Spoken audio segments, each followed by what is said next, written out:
Fórum Canal Rural. Realização IRGA. Governo do Estado do Rio Grande do Sul e Canal Rural.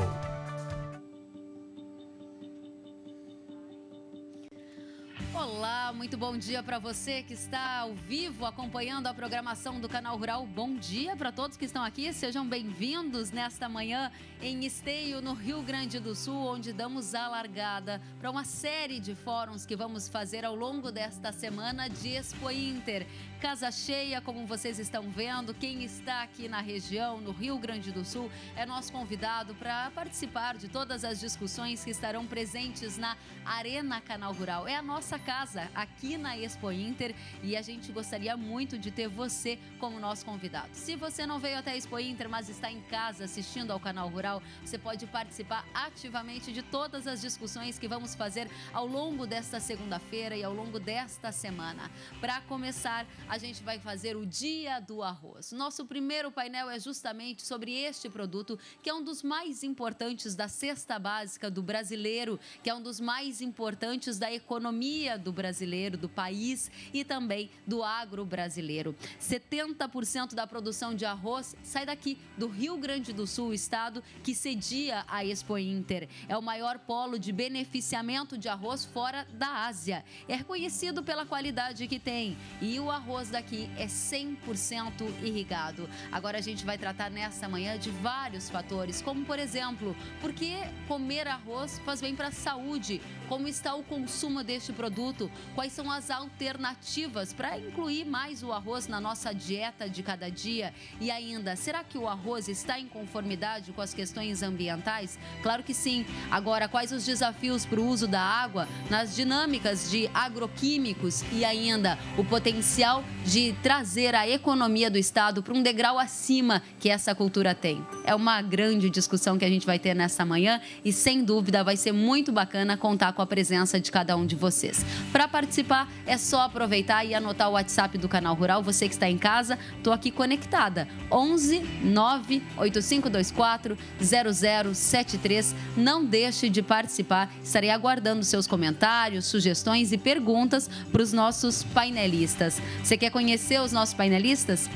Então, eu vou apresentá-los e daqui a pouquinho a gente vai ter também uma importante apresentação do secretário de Agricultura do Rio Grande do Sul, Odacir Klein, mas é daqui a pouquinho. Antes disso, eu quero apresentar para você que está em casa Ivo Melo, coordenador regional da Fronteira Oeste, que vai fazer uma apresentação sobre o uso sustentável de recursos naturais nas lavouras de arroz. Ivo, bom dia para você, seja muito bem-vindo.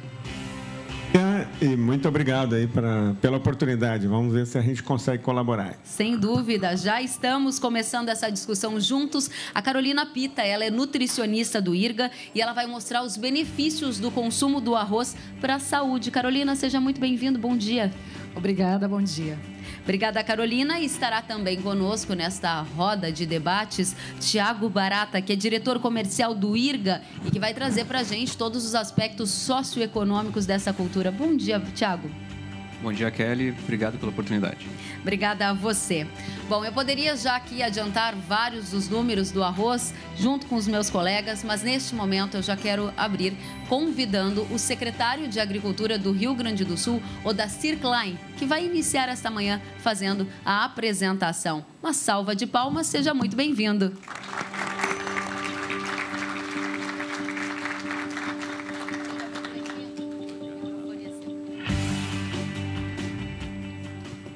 Bom dia aos senhores, às senhoras presentes.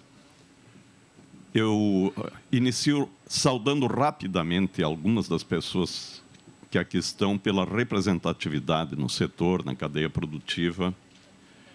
Para rapidamente também, não querendo entrar no tempo do debate, eu não usarei todo o tempo que vocês me disseram que estavam ensejando, a fazer algumas considerações, porque eu estou constatando que nós teremos um debate muito qualificado pelos debatedores que aqui estão presentes e pelo que eu conheço da dinâmica do Canal Rural. Eu sei que durante um programa transmitido como este aqui, meu caro Gínio, nós teremos a oportunidade de interações, e entendo esta oportunidade, se tem possibilidade de saber o que as pessoas estão pensando, se estão concordando, se estão querendo contribuir, inclusive, com opiniões. Mas eu cumprimento aqui o nosso presidente do IRGA, o Guinter Frantz, e cumprimento toda a diretoria e os trabalhadores, os funcionários do IRGA. Cumprimento o Alexandre Velho, que está representando aqui a FEDERARROS, e já me desculpei com ele. Exatamente no horário do lançamento que ocorrerá na FEDERARROS, eu estarei recepcionando 12 secretários de Agricultura que estão vindo à Expo Inter para nós termos uma reunião e discutirmos formas de financiamento da defesa sanitária. Cumprimento o César Casaneu, que representa aqui o Sindicato da Indústria. Cumprimento meu amigo André Barreto, com quem na área do cooperativismo tivemos tantas interações, representando aqui a FEARROS. E quero dizer a vocês que eu estava muito preocupado com essa minha participação aqui. Eu não sabia o que dizer.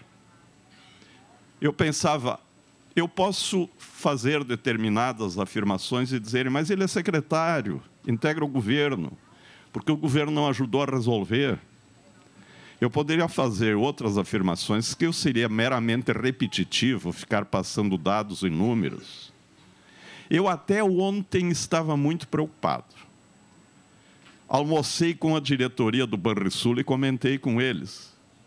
E eles aproveitaram até para me dizer, mas você pode afirmar que nós estamos fazendo algo diferenciado, não vamos usar recursos do BNDES para fazer renegociação, vamos fazer com recursos próprios, com juros menores. Eu pensei, já tenho argumento. Mas depois eu fui conversando, evoluindo. Estive agora pela manhã lá na Emater, em que estavam passando dados sobre a previsão de safra no Rio Grande do Sul, sobre a previsão de plantio dos mais diversas culturas. E conversando com eles, eu disse que me preocupava a questão da diminuição do consumo de arroz. E eles me passaram um dado de uma década, e o Tiago aqui me disse, mas nós temos demais tempo. Se na década foi 6,1% de queda, no período, Tiago, de quanto tempo? De 20 anos, foi aquilo que foi projetado de 17%. E não foi só queda no arroz. Foi queda também no feijão. Queda nesta década de 10,2% no feijão. E eles lá me deram um argumento. Enquanto se fala muito hoje nessa desinformação que há na população urbana a respeito de agressões ambientais, a respeito de reflexos negativos do uso de determinadas substâncias químicas, diminui-se aquilo que é alimentarmente correto, diminui-se consumo de arroz, diminui-se consumo de feijão e vai-se buscar nas gôndolas produtos cheios de substâncias químicas. Por isso, na minha ótica, age com muita correção o IRGA, juntamente com toda a cadeia produtiva do arroz, no momento em que lança um programa para estimular o consumo, não para vender mais apenas. Não é uma propaganda massificante de um determinado produto com um slogan que chame a atenção. É a demonstração da importância, e eu sei que a Carolina vai demonstrar isso aqui com muita propriedade. Nós precisamos demonstrar, principalmente a desinformada população urbana, porque há muita desinformação. A importância do uso daquilo que alimentarmente é correto. E alimento é fundamental. Eu talvez esteja ficando repetitivo com uma afirmação que tenho feito, mas não posso perder a oportunidade aqui, inclusive para telespectadores do Canal Rural.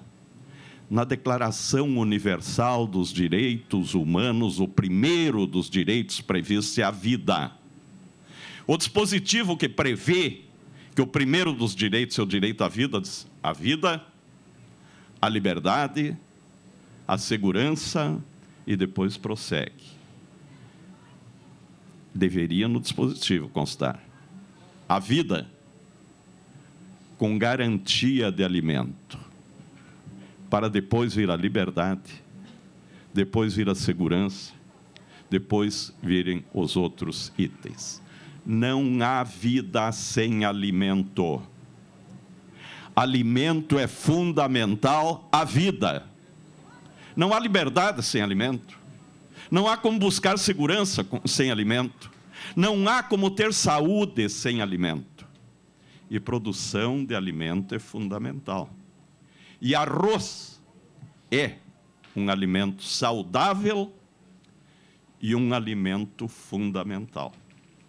Por isso, meu caro presidente Guinter, eu entendo que age com muita propriedade o IRGA no momento que lança campanha desta natureza.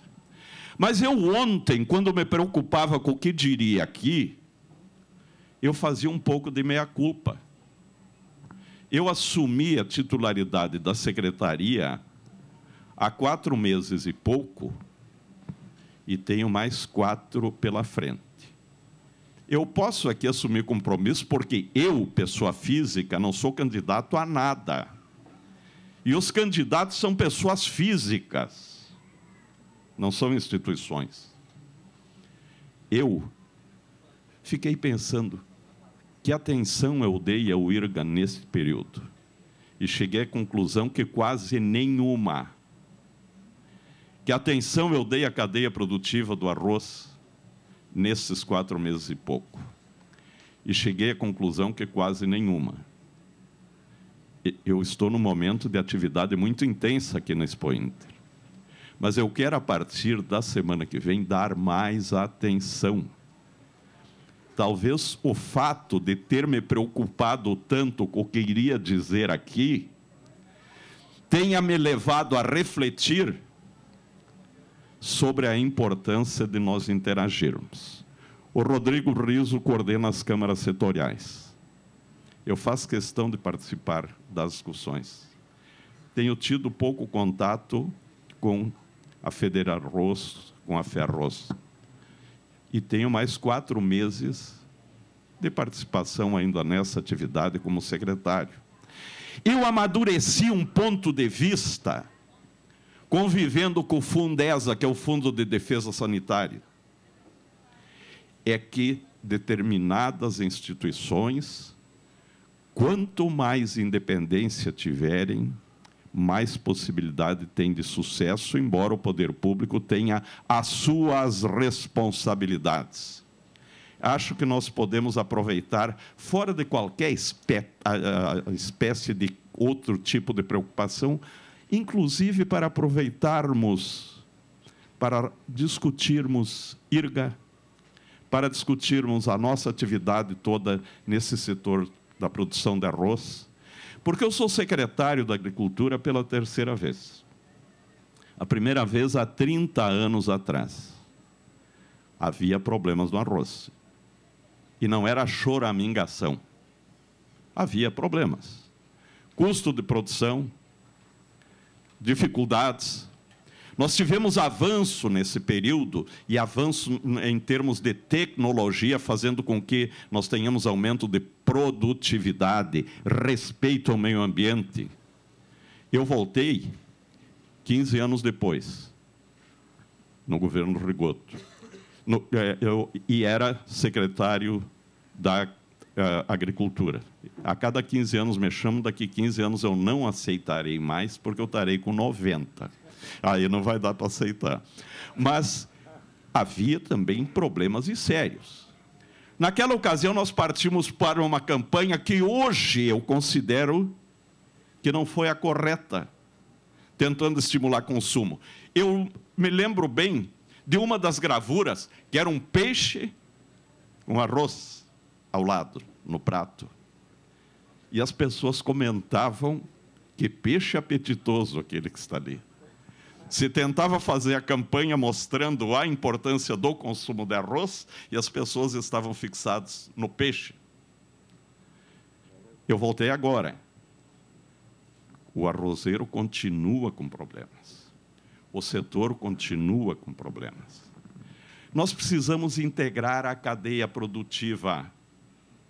Eu não estou aqui para polemizar, mas eu não posso ser omisso em termos de argumentação. Nós estávamos numa discussão a respeito de um determinado pleito fiscal dos produtores.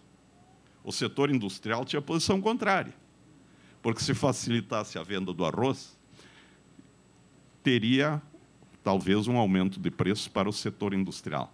Se nós não tivermos condições de fazer com que os diversos elos das cadeias produtivas dialoguem, nós teremos dificuldade também de enfrentar os nossos problemas.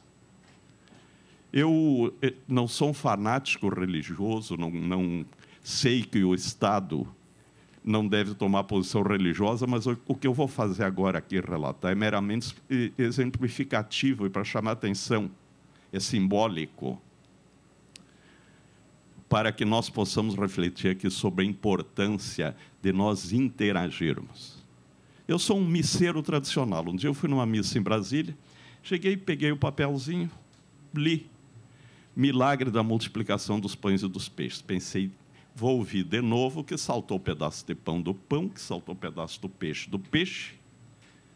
E a posição do padre foi totalmente o contrário. Ele disse, olha, vocês têm que prestar atenção nos 4 evangelistas quando refletirem sobre essa questão. Um deles vai dizer, quando Jesus perguntou o que havia para comer, um menino tem tantos pães e tantos peixes. Os outros vão dizer, nós temos tantos pães e tantos peixes. Significando que na multidão havia quem tinha alimentação. E Jesus, 2 deles vão dizer, mandou sentar em grupo de 50 e comer. Não está escrito em parte nenhuma que houve mágica que saltava pão do pão e que saltava peixe do peixe. O que está escrito é que havia quem tinha, e que sentado em grupo de 50, houve a divisão, houve a repartição, e ainda sobraram 12 cestos de pão. É preciso que nas cadeias produtivas nós tenhamos interação, olhando para o futuro. É preciso que os diversos elos das cadeias produtivas, e aí não é uma função do poder público promover essa interação, olhem para o futuro e sabendo que uns dependem de outros. Vocês sabem que eu atuei muito na área do milho. Eu ajudei a criar a Associação Brasileira dos Produtores de Milho. Eu sempre dizia, vocês não podem ver um como cliente do outro, porque o setor que comprava vibrava quando o preço estava baixo. O setor que precisava vender vibrava quando o preço estava alto. E um setor precisava do outro. É preciso que haja essa interação e, por parte das entidades, em relação ao governo, as cobranças. Quem tiver formação democrática tem que saber receber as devidas cobranças. Por isso, eu quero deixar aqui um abraço, quero cumprimentá-los. A minha atividade hoje no parque é muito intensa. Eu vou ter até para a gravação, espero que não queiram que eu cante para a gravação do Galpão Crioulo. Tenho hoje secretários da Agricultura do país todo aqui. Tem muitas atividades hoje no parque, à noite, o Jantar dos Peões. Então, eu vou para a minha maratona. Sei que vocês terão um excelente debate. Mas, primeiro, cheguei à conclusão de que, nestes 4 meses e pouco, talvez por uma questão de absorção em outras atividades, eu não dei a devida atenção e não atendi as devidas cobranças, inclusive feitas por parte do IRAG. Quero compensar isso nesses 4 meses restantes. para discutirmos programas de valorização do arroz. Eu posso entender muito pouco tecnicamente, agora sou bom carro de som. Eu quero estar ajudando nessa discussão. E quero também participar efetivamente dessa discussão, de nós fazermos com que o IRGA possa ser cada vez mais forte. Sem nenhum interesse pessoal. É período eleitoral, mas eu não sou candidato a nada, eu tenho prazo de validade vencida nesse sentido. De resto, Kelly, agora aconteceu um fato comigo, para ver que às vezes a gente tem ilusão de ótica. A Kelly é uma amiga querida, e eu não perderia a oportunidade de dar um abraço e um beijo na Kelly, de jeito nenhum. Eu cheguei ali, o sol estava no meu olho direto, me tirando a visibilidade, ela me cumprimentou, ô Dacir, eu não sabia quem era. Depois, é que saindo daquele reflexo solar, eu pude abraçá-lo. Meu caro Carzinho, meus agradecimentos também ao Canal Rural e a vontade de ficar aqui pelas atividades hoje aqui no Parque Assis Brasil. Muito obrigado.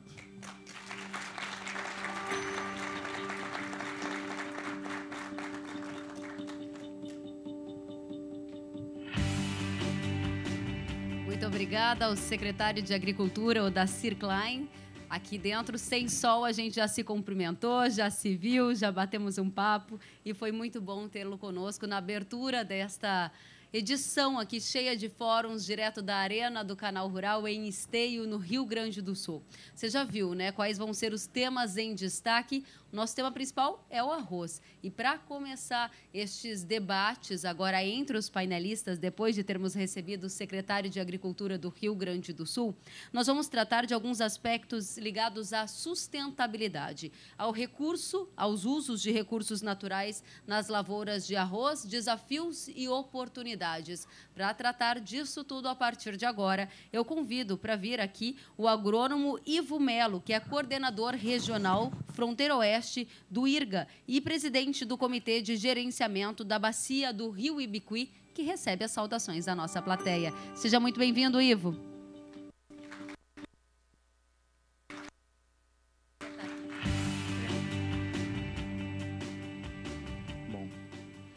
Meu bom dia a todos, muito obrigado aí pela oportunidade. Vamos trabalhar, né? O secretário falou em 30 anos, eu estava me lembrando que há 30 anos atrás, ou na época desses 30 anos, eu fiz a minha primeira palestra para mais de 5.000 pessoas em Cruz Alta e ele era secretário, né? E não foi muito fácil a situação, mas eu acho que hoje a gente já está um pouco mais experiente e a ideia é trazer um pouco dessa experiência de alguns anos aí trabalhando em lavoura, trabalhando com água, para que a gente possa, né, dar essa força para o secretário, para a nossa diretoria, aí, para a cadeia produtiva do arroz, para mostrar que não é tão ruim assim produzir arroz no estado do Rio Grande do Sul. Pelo contrário, eu acho que é uma das coisas assim mais prazerosas assim que a gente pode ter, é trabalhar com essa cultura tão linda, né, que motiva tanto a gente. E a gente vai mostrar pelo lado, vamos dizer assim, um pouco agronômico e dessa história de ser agrônomo e ser técnico que usa recursos naturais para produzir esse grão tão consumido ao redor do planeta e depois,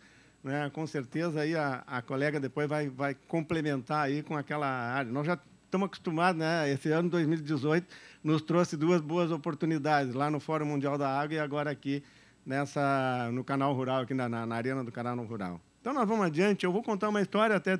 Né, tem um espectador aqui que não vai me deixar mentir, ele disse que posso falar até no nome dele depois, doutor Eduardo Linhares.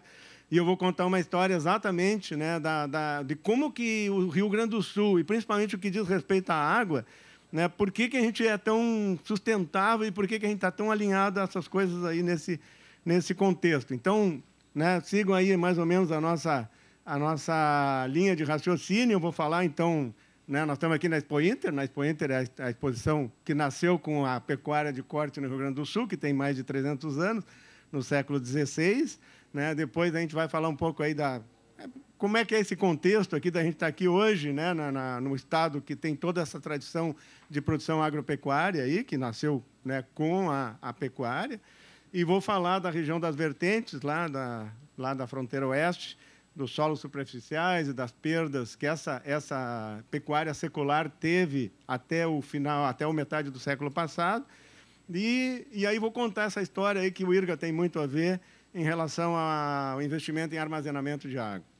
E, por fim, a gente vai alinhar isso com o que o secretário também tocou aqui agora no início, nas palavras iniciais dele, né, colocando que a gente tem que desmistificar um pouco, e tomara que o pessoal de casa aí não sejam só os nossos colegas produtores rurais que estejam assistindo, para, né, a gente vai trazer alguns dados e fatos de como é a produção do Rio Grande do Sul em relação ao uso de recursos naturais. Ela está alinhada com várias das agendas ambientais que estão estipuladas por governos e pelos órgãos mundiais aqui no nosso planeta.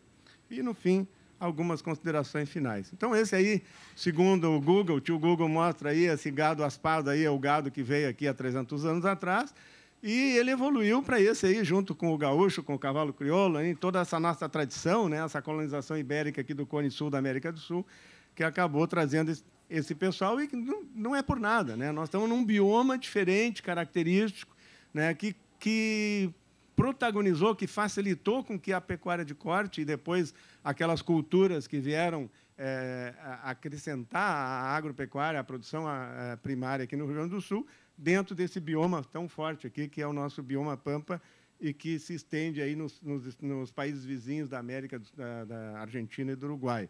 E eu vou te buscar essa foto, tem tanta imagem hoje de satélite, né? Mas essa foto aí de um desses sites que apresenta imagem de satélite, ela mostra uma coisa que eu quero que vocês comecem a enxergar, né, que a gente tem essa região das vertentes, né, ali ao lado, para quem está olhando aqui na tela, né, no lado Alegrete, o lado oeste, o lado uruguaiano, o lado Alegrete leste e Uruguaiana o oeste, e Quaraí para o sul. E é bem onde nascem, esse lugar chama-se Vertentes, porque nascem vários rios ali da fronteira oeste. Nasce o Garupá, nasce o Ibirocai, o Inhanduí, né, o Toropaço. Então, por causa dessa característica, o Plano Alto, né, o presidente da Associação dos Arrozeiros está ali, né, me garantindo, porque ele é morador de lá, né? Então, aí, e nessa foto, nessa imagem de satélite, mostra uma característica da nossa região da fronteira oeste de hoje, que é a seca, né? A seca é um ano de laninha, com certeza, solos muito pouco profundos, guarda muito pouca água, para de chover, 15, 20 dias sem chuva, o que acontece? Fica tudo seco, o campo queima, e essas manchas que vocês estão enxergando aí nessa imagem são lavouras de arroz ou barramentos, né? E isso, há muitos anos atrás, né, as pessoas lá, os pecuaristas mais antigos, mais maduros, né, passaram por esse tipo de problemas, de secas, de causar perdas, e muito importante. E o IRGA, né, o nosso IRGA, aí, o secretário lembrou que vai dar uma atenção especial para o IRGA. Né, o IRGA, na década de 40, né, do final, da primeira metade do século passado, alguns dos nossos antecessores, aqui, visionários, enxergaram naqueles planos de reconstrução do planeta do pós-guerra, tinham incentivos, né, para fazer investimentos, e os nossos iluminados da época que trabalhavam no IRGA disseram: peraí, nosso problema para sair da beira dos rios e dos lagos é botar mais água em altitudes, em cotas maiores, né? E temos que ter mais água também. Aí se investiu nas duas colônias orizícolas, do Sanchuri e do Capané e Sanchuri, né, o Capané em Cachoeira do Sul, o Sanchuri lá em Uruguaiana. E essas foram as duas primeiros barramentos aí de grande porte, focados e voltados para a irrigação no nosso país. E o que aconteceu? Que teve gente que acreditou naquela história, os agricultores aí, principalmente da Quarta Colônia, né, que saíram da Quarta Colônia e foram fazer o desenvolvimento na nossa fronteira oeste, na campanha, em outros lugares. Esse aí é o município de Uruguaiana, aí na tela vocês veem o município de Uruguaiana com as drenagens antes das barragens, e depois, mais um toque na tela, o município de Uruguaiana depois das barragens, né? São milhares de barramentos, milhares de espelos de água, milhares de investimentos, fora o investimento da barragem Sanchuri, que foi público-privado, né, do IRGA, mas esses outros todos aí, investimentos privados, né, que foram incentivados, e o IRGA, né, responsável aí por uma grande parte da prospecção dos lugares, da onde os projetos para fazer os barramentos, né, que foram e transformaram o município de Uruguaiana no maior produtor de arroz do Brasil, sem dúvida nenhuma. Cambiou a paisagem, mudou a paisagem, não temos dúvida disso, que cambiou com muito orgulho. né? Porque onde não tinha água, em verões de laninha, ou verões até não tão laninhas assim, né, o pessoal perdia muito, perdia porque não tinha verde, porque não tinha fotossíntese, né? E a configuração dessas, porque não são só os arroios, as sangas, mas tem canais de distribuição, canais de captação que vão toda a paisagem e infraestrutura hídrica que foi construída ao longo desses últimos 60, 70 anos e que proporcionou que a fronteira oeste, né, uma boa parte do Rio Grande do Sul também, a campanha, onde tivemos esses investimentos em barramentos, ela tivesse, né, isso, né, transformar isso numa pecuária moderna.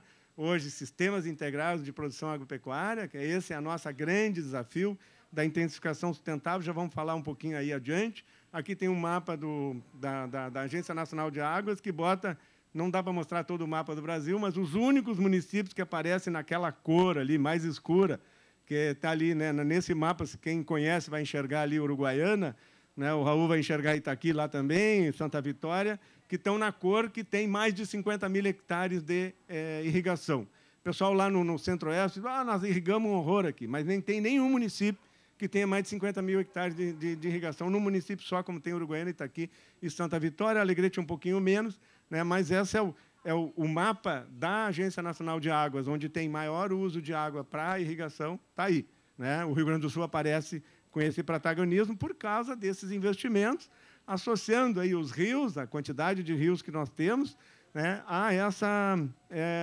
configuração de ter a lavoura de arroz, principalmente nesses pontos. E aqui, né, a lavoura de um que está aqui nos prestigiando, o conselheiro Werner Arnes aqui que está nos prestigiando, a imagem aí da empresa do filho dele que nos proporcionou para mostrar agora em janeiro, né, essa lavoura que vocês estão enxergando aí, né, do lado, lá no fundo está o Rio Quaraí, e é bem típico, foi o lugar que menos choveu, é o Laninha onde foi mais rude essa safra, e ali, fora da lavoura de arroz, parece que foi dessecado, parece que passaram o glifosato, né, que tanto estão falando hoje em dia, tão polêmico, né, mas não tem nada de dessecação, simplesmente é a natureza que, pela característica dos solos, deixa o campo, né, sem nenhum tipo de produção, e aquela ilha ou aquele mar verde que fica uma lavoura de arroz manuseada, manejada no meio desse contexto. Então, esses investimentos, e agora que eu quero mostrar para vocês como isso,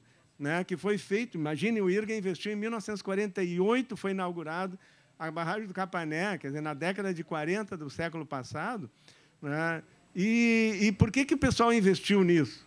Né? Para armazenar água, porque tinha crise hídrica, não é, Renato? Tinha crise hídrica naquela época, lá, 70, 80 anos atrás. E o pessoal resolveu investir. E aí, agora, esse documento agora de 2015, aconselho a todos vocês, todo mundo lê. Né? É um dos melhores documentos, é fácil de ler, é bom de ver, porque são coisas positivas e proativas, bem dentro do que o secretário estava colocando para nós. Né? E eu quero mostrar para vocês como que há 60, 70 anos atrás, 70 anos antes de escrever esse documento, né, os pecuaristas, proprietários, os pensadores do desenvolvimento sustentável da nossa Pampa gaúcho já pensavam, né, nesses objetivos. Aí, aqui tem que ler, não adianta, está escrito lá, mas vejam ali aquela frase ali, ó, aumentar a capacidade de reservação de água para o enfrentamento de secas. Pelo amor de Deus, gente, isso está escrito em 2015, que é para atingir em 2030. Né? São objetivos de desenvolvimento sustentável, doutor Eduardo. Né? E nós fizemos, nós não, né? O pessoal que habitou aquela região e que investiu nisso, fez isso há 70, 60 anos atrás.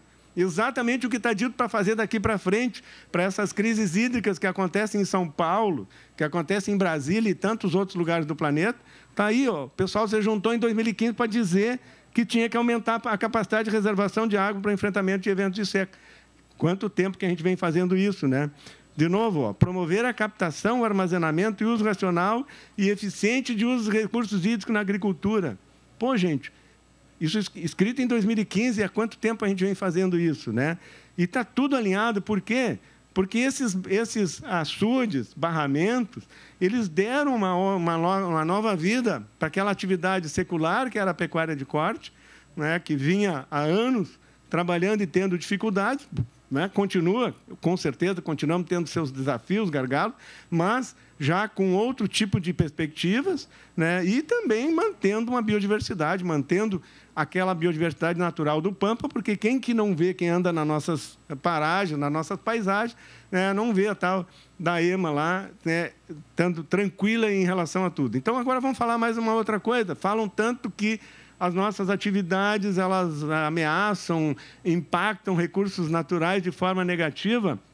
Aí vamos lá, tem um objetivo 6, que ainda é falando sobre a água, do Objetivo do Desenvolvimento Sustentável, diz um lá que diz evitar a contaminação de águas subterrâneas por agrotóxicos e fertilizantes, né? Aí agora, vocês veem aí que tem uma publicação que já andou por aí, você já deve ter visto, dos 10 rios mais poluídos do Brasil, né?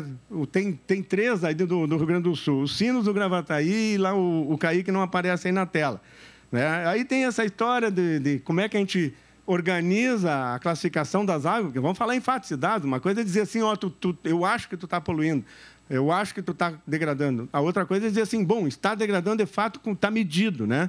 Então, vamos lá. Nós medimos já, né, a nossa equipe de pesquisa aqui já há anos trabalha ali.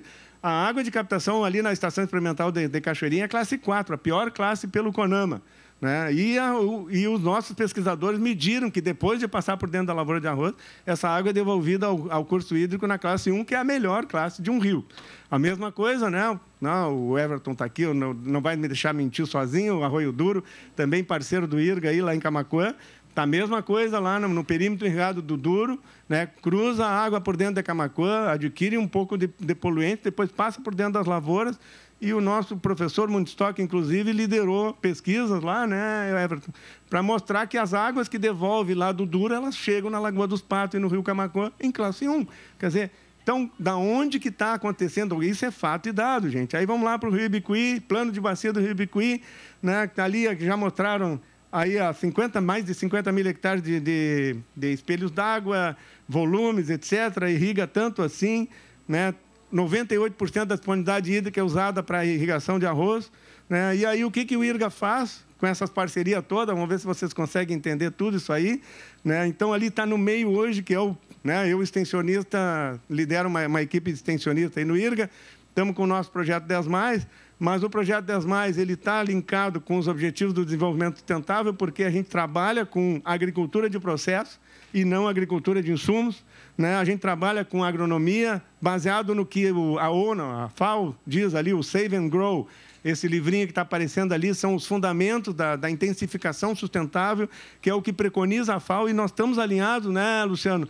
Com certeza estamos alinhados aí junto com o FLAR, com o Fundo Latino-Americano de Arroz Irrigado, para que esses projetos que a gente leva de transferência de tecnologia, eles estão alinhados com esses desafios de desenvolvimento sustentável, com certeza, né? E aí, o que acontece? Os 235 mil hectares que o Rio Ibicuí tem, quando a gente entrega a água para o Rio Uruguai, isso aí é a foz, a imagem do fundo é a foz do Rio Ibicuí, viu, que é lá no Rio Uruguai, a gente entrega a água para o Rio Uruguai, quem vai usar são os argentinos, ou, né, Uruguaiana, São Borja, etc. Não, e ali para baixo só Uruguaiana, e depois Buenos Aires, Montevideo, a gente entrega na melhor classe de uso.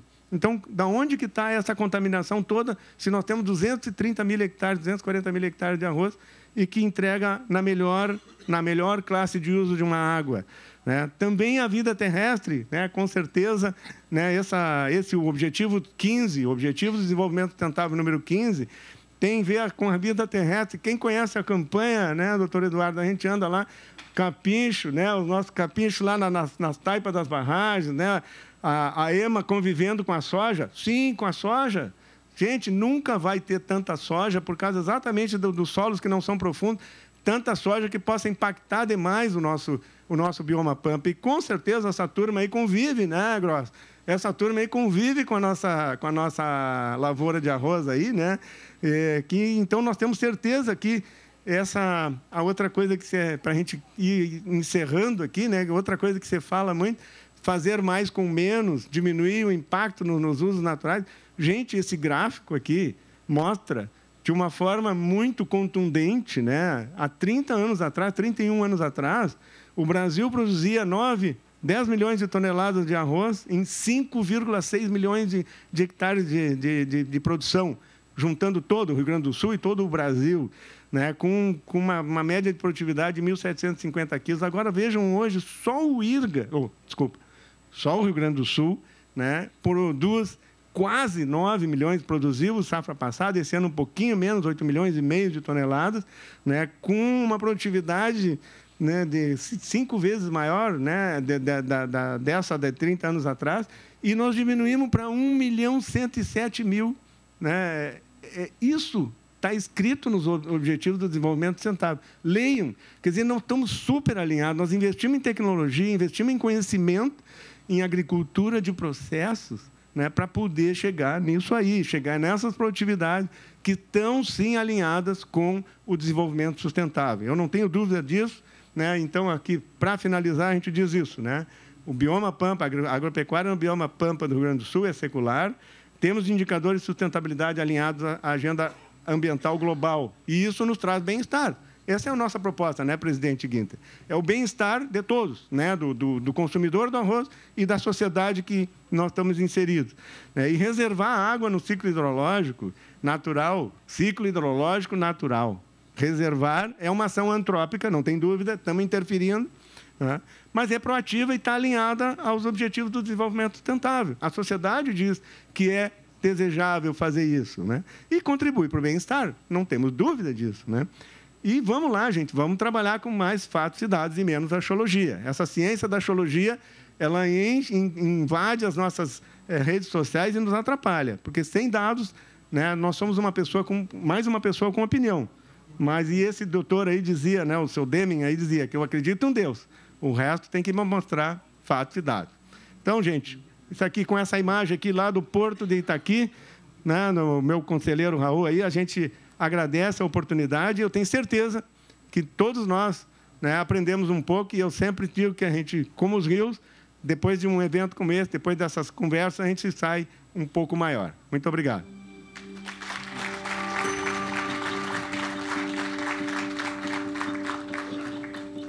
Muito obrigada, o Ivo Melo, que fez considerações muito importantes sobre a sustentabilidade da cultura do arroz. Falou muito sobre a minha terra natal, Uruguaiana. Tenho muitos aqui lá de Uruguaiana, de Itaqui, da fronteira oeste do Rio Grande do Sul. E tenho certeza que vamos participar juntos desse debate daqui a pouquinho. Agora, claro que para essa sustentabilidade, para o uso da água, a gente tem uma série de desafios. Desafios para outorgas, desafios de legislação. E é super importante que esse debate também aconteça nessa manhã. Por isso, ficam convidados para fazerem os comentários, as perguntas, para a gente continuar juntos daqui a pouquinho. Agora vamos tratar de um outro aspecto, daqueles 3 pilares que nós lá no comecinho da manhã combinamos que trataríamos nesta segunda-feira. Um deles, os aspectos sustentáveis, né, de recursos naturais, como acabou de ser demonstrado pelo engenheiro agrônomo Ivo Melo. O segundo tripé de hoje tem a ver com aspectos nutricionais da cultura do arroz e também da perda de consumo aqui no país, né? Numa redução gradual do consumo. O que está acontecendo com o arroz? A gente vai saber das oportunidades de trazer este cereal para a nossa alimentação de diversas formas com a nutricionista do IRGA, a Carolina Pita, que agora vem conversar com a gente. Seja bem-vinda, Carolina.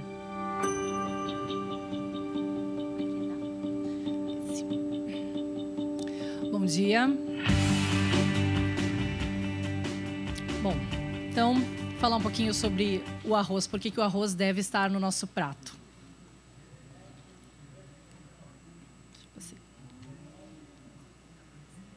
Oi. Bom, o arroz é um alimento que, quando perguntado para a população, né, dos alimentos que são consumidos, o arroz ele está em terceiro lugar. Ele sempre é citado, por isso a gente chama ele de queridinho do prato. Entre os adolescentes, não é diferente. Em primeiro lugar, tanto para meninos quanto para meninas, né, vem o arroz e as suas preparações. Mesmo que nesta pesquisa, as frutas, por exemplo, não tenham nem aparecido nos 20 alimentos mais consumidos, o arroz e o feijão, as carnes, estão entre os primeiros alimentos, mostrando que os adolescentes estão se alimentando ainda de uma forma saudável. Mas nos últimos 20 anos, o consumo do cereal, ele caiu. Então, a população que consumia 60 quilos por habitante por ano, hoje não consome nem 50 quilos por habitante por ano. E por quê? Alguns fatores, como aumento da participação da mulher no mercado de trabalho, aquela mãe que estava em casa produzindo a refeição, foi trabalhar para aumentar a renda da família. As famílias começaram a comer mais fora do lar, então, fora do lar, o arroz e feijão deixam de ser consumidos, passando a preferência para, principalmente, alimentos de origem animal, as carnes. A renda do consumidor aumentou, permitindo também maior compra de alimentos mais caros, que são os de origem animal, e também a substituição dos alimentos in natura, minimamente processados, pelos fast foods e junk foods, os lanches rápidos, que são ricos em gordura e farinhas refinadas, por exemplo. Isso causa mudanças no padrão alimentar. Então, nós estamos substituindo os alimentos naturais pelos alimentos industrializados, ultraprocessados e processados, onde alimento mesmo já não está mais ali.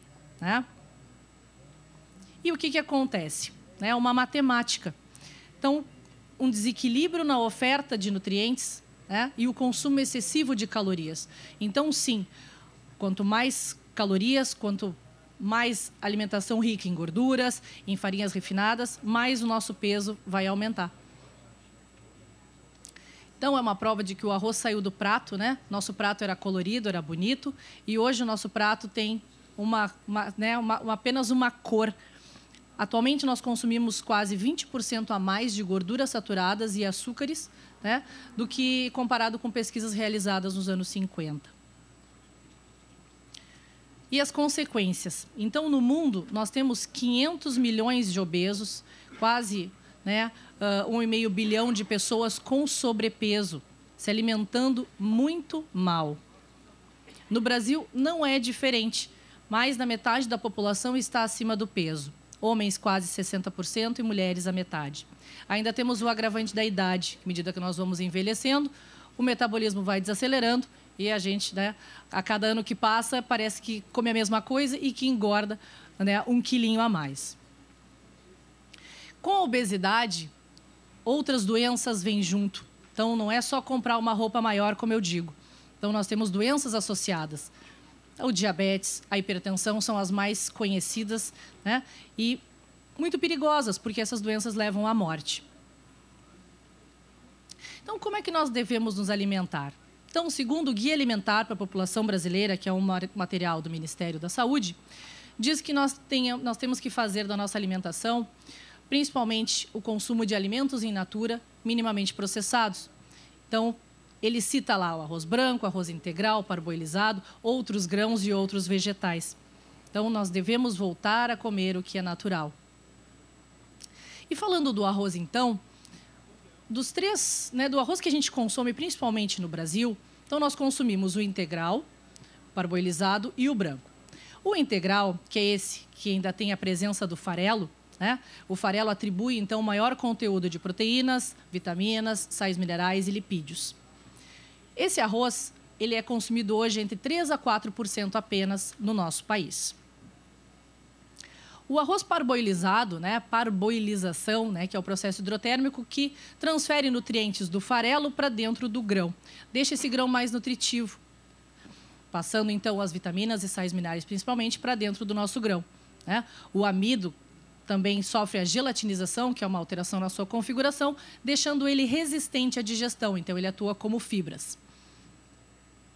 E aqui o arroz polido, branco, de consumo em torno de 70% no país.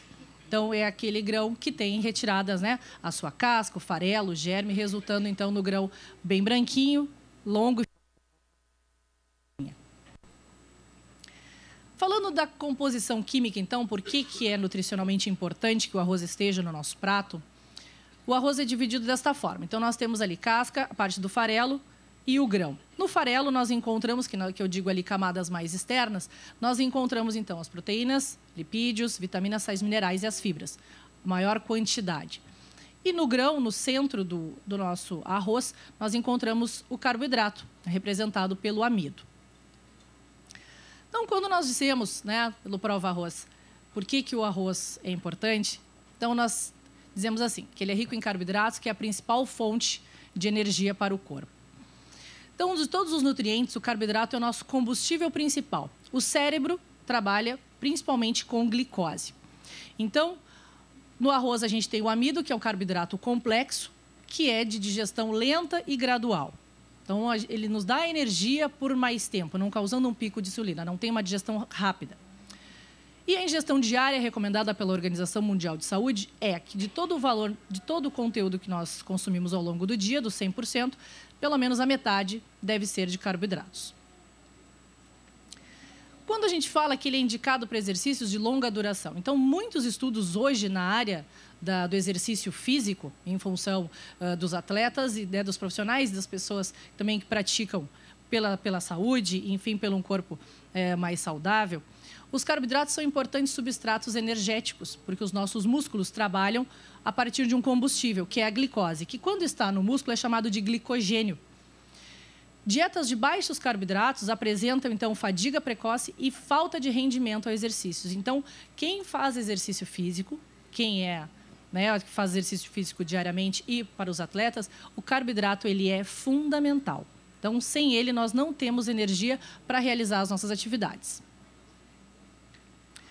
Quando nós falamos em proteína, então, por isso tem ali o arroz e feijão. O arroz e feijão, sim, é um casamento perfeito, eles se completam, porque proteínas são formadas por aminoácidos.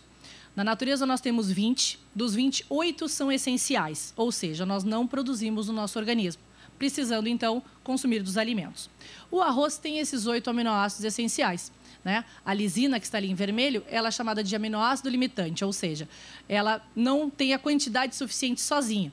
Então, o feijão a complementa. Assim como o feijão é pobre em metionina, é complementado pela metionina do arroz. Então, consumindo 2 partes de feijão, 2 partes de arroz para 1 de feijão, nós temos um aporte proteico. Então, pessoas que não consomem carnes, por exemplo, que é da onde provém as proteínas de alto valor biológico, que tem esses aminoácidos essenciais, então, se valem de arroz com feijão. Excelente regulador intestinal, rico em fibras, que colabora na redução do peso corporal. As fibras, então, são a parte dos vegetais que nós não digerimos. Elas diminuem o tempo de trânsito intestinal, ou seja, fazem com que o nosso intestino funcione mais rapidamente, mas também dão saciedade, retardando o esvaziamento gástrico. Então, por isso que sempre uma orientação nossa, das nutricionistas, comer a salada primeiro.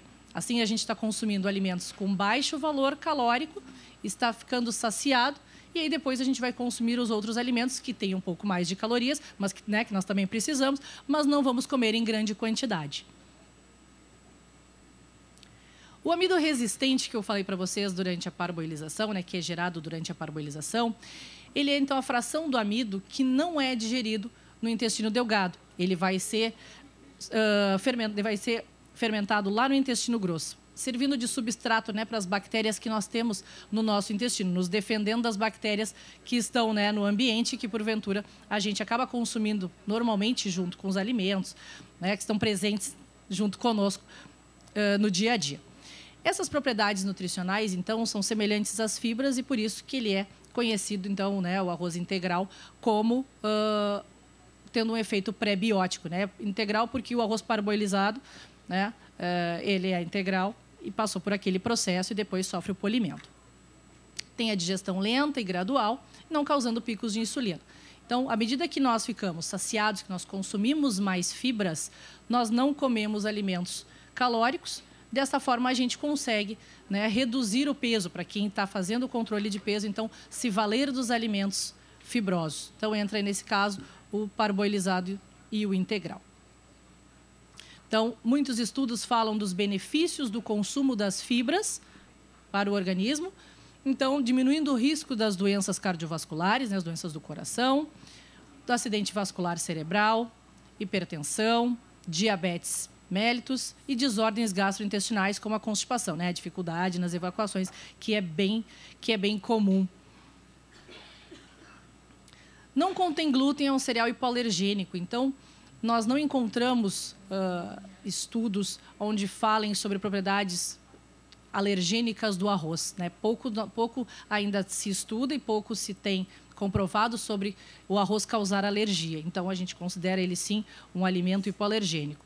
Ele não contém glúten. O glúten é a proteína que está presente no trigo, no centeio e na cevada. E, em algumas pessoas, chamados celíacos, né, que têm hipersensibilidade ao glúten. Então, ele tem uma característica de dar elasticidade às massas, né,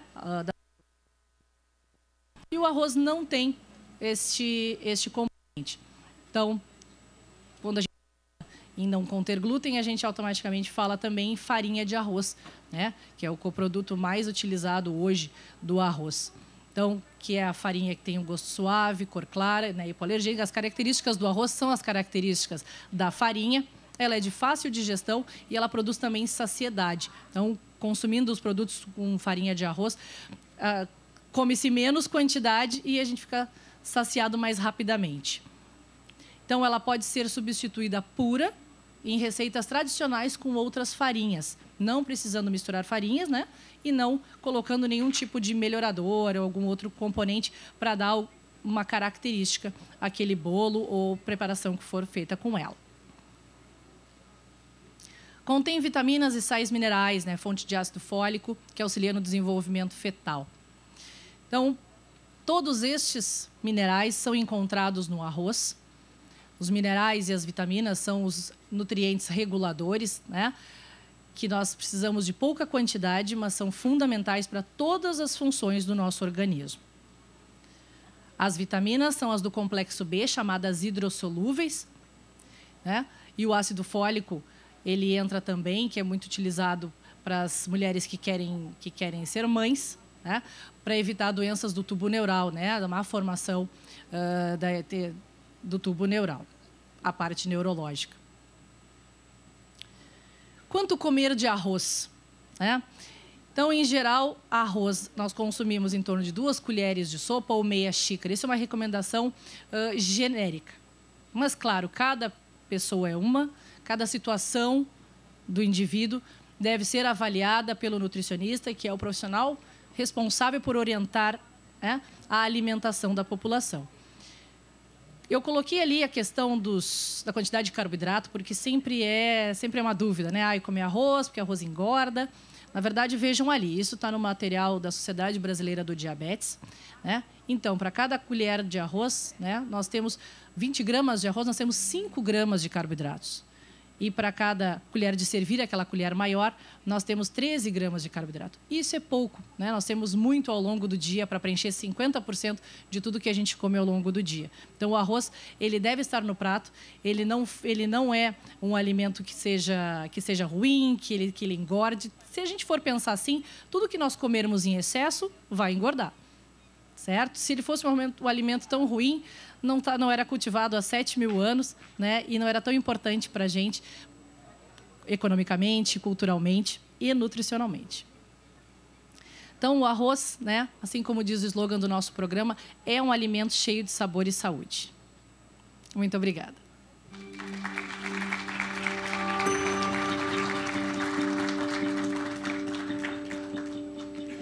Muito obrigada, Carolina, que já apresentou para a gente alguns aspectos nutricionais deste cereal tão importante na vida do brasileiro e com alguns mitos, né, super relevantes da gente tratar, a exemplo disso, de que o arroz engorda e de quanto ele foi perdendo espaço na dieta de muitos brasileiros. Agora, um dado que a gente vai falar depois, Carolina, que me chamou muito a atenção e que achei super interessante, tem a ver com a presença do arroz na dieta do adolescente. Isso é um indicador muito interessante porque tem a ver com hábitos de uma nova geração que está vindo aí também. A gente vai continuar nosso bate-papo. Agora vamos entender em que momento está o arroz aqui no Rio Grande do Sul, do ponto de vista econômico, com dados que vão ser apresentados pelo Tiago Barata, ele que faz parte do quadro do IRGA e vai trazer este aspecto para a gente analisar em conjuntos depois. Tiago, você prefere vir aqui ao microfone? Então venha para cá, seja bem-vindo. Aplausos ao Tiago, gente.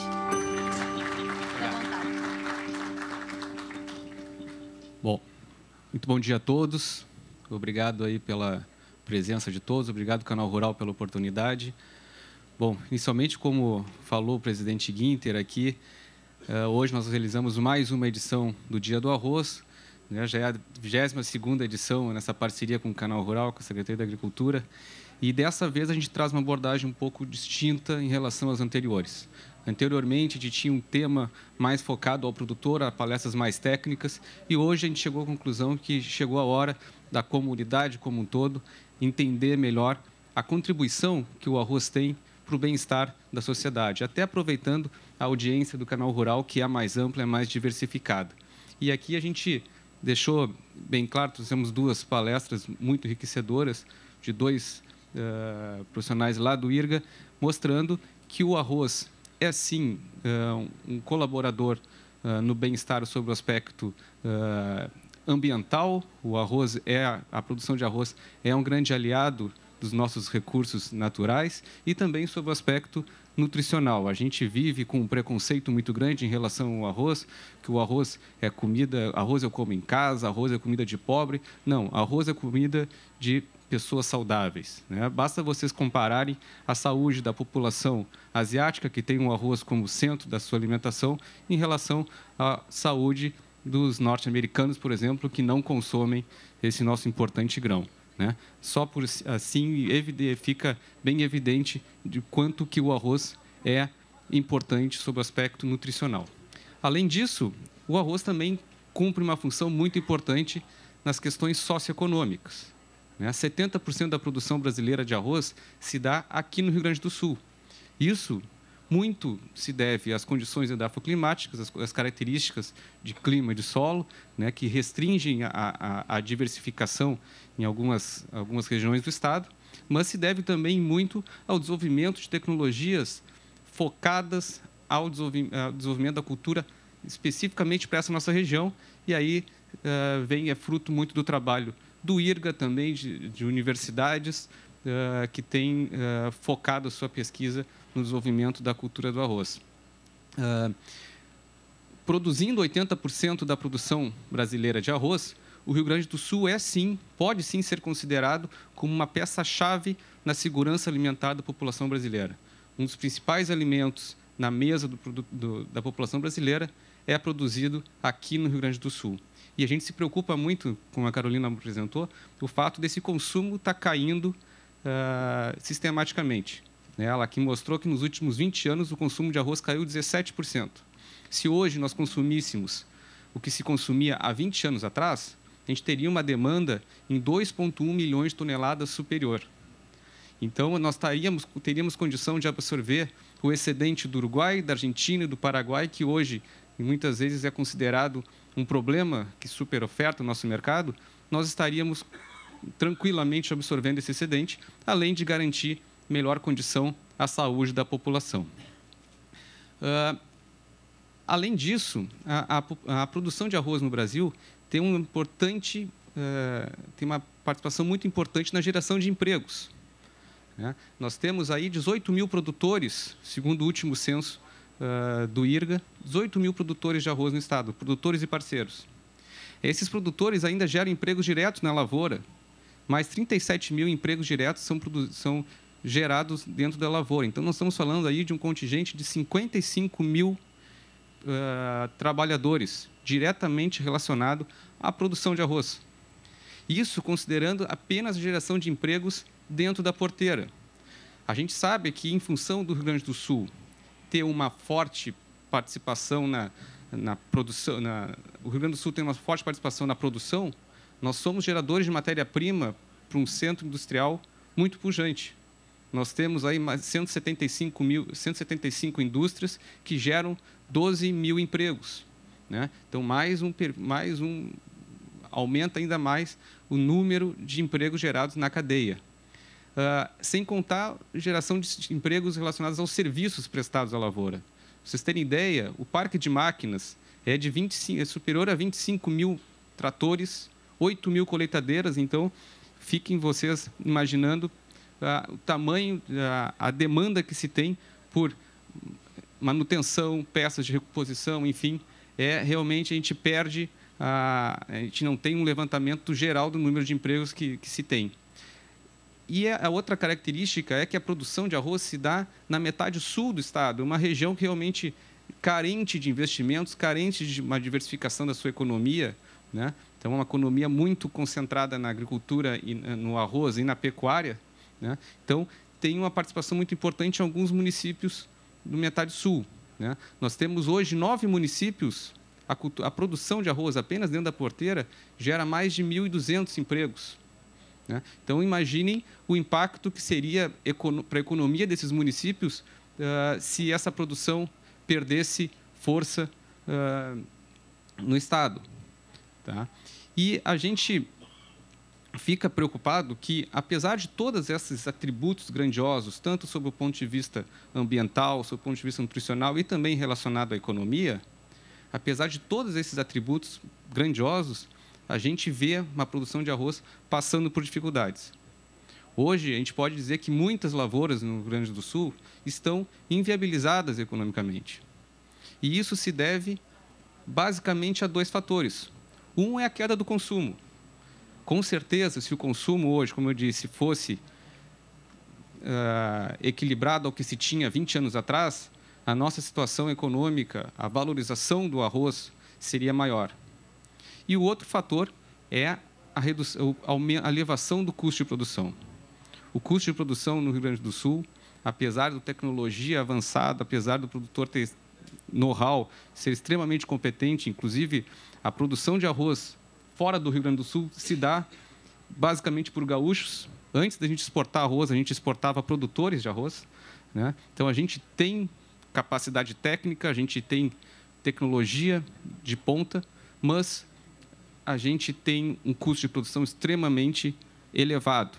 Hoje, o preço necessário para cobrir os custos de produção nos coloca numa condição de inviabilidade competitiva, uma desvantagem competitiva. O preço necessário para nos colocar com uma vantagem competitiva no mercado externo, principalmente, não cobre o custo de produção, causando uma concentração do setor.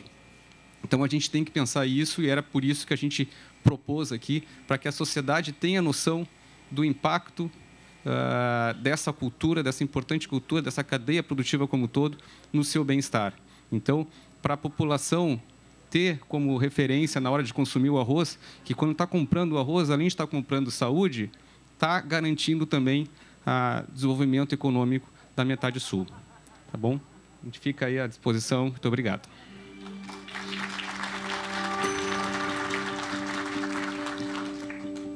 Muito obrigada ao Tiago Barata, diretor comercial do IRGA, que trouxe para a gente mais um aspecto importante daquele tripé que a gente mencionou, né? Aspectos ambientais, nutricionais e econômicos, para a gente concluir essa rodada de apresentações, dados relevantes sobre os desafios de manter a rentabilidade na cultura do arroz, promovidos prioritariamente pela queda do consumo, que chegou, então, a uma redução de 17% nos últimos anos, e o desafio também que é manter as contas em dia com o aumento gradual dos custos de produção. Dito isso, eu convido você que está em casa e convido vocês que estão aqui para a gente juntos construir este painel. As perguntas, as considerações, as críticas, tudo o que foi dito aqui pode ser comentado por você. Se você não anotou o WhatsApp do Canal Rural, é 11 98524 0073. Vale para quem está aqui e também, se quiserem participar, as nossas recepcionistas podem trazer as perguntas aqui ao palco. Para começar, já tenho 2 perguntas da plateia e são perguntas altamente relevantes sobre o primeiro aspecto que foi mencionado nesta manhã, foram os aspectos de sustentabilidade envolvendo o uso da água. Lembrando você que todo o arroz produzido aqui no Rio Grande do Sul é irrigado. A pergunta é direcionada a você, Ivo. A pergunta é do Cláudio Conselheiro, é o Cláudio que está aqui, né? E ele diz o seguinte, para Ivo Melo: com todo este conhecimento que você mostrou, o benefício ambiental que a lavoura do arroz traz para o meio ambiente, a pergunta é: como o IRGA, como um órgão de Estado, pode auxiliar para que a cultura do arroz não seja classificada como altamente poluente junto aos órgãos ambientais do Estado? Obrigada, viu, Cláudio, pela pergunta. Para você, Ivo. Alô. Obrigado, Cláudio. Cláudio, colega, né? Obrigado pela pergunta aí.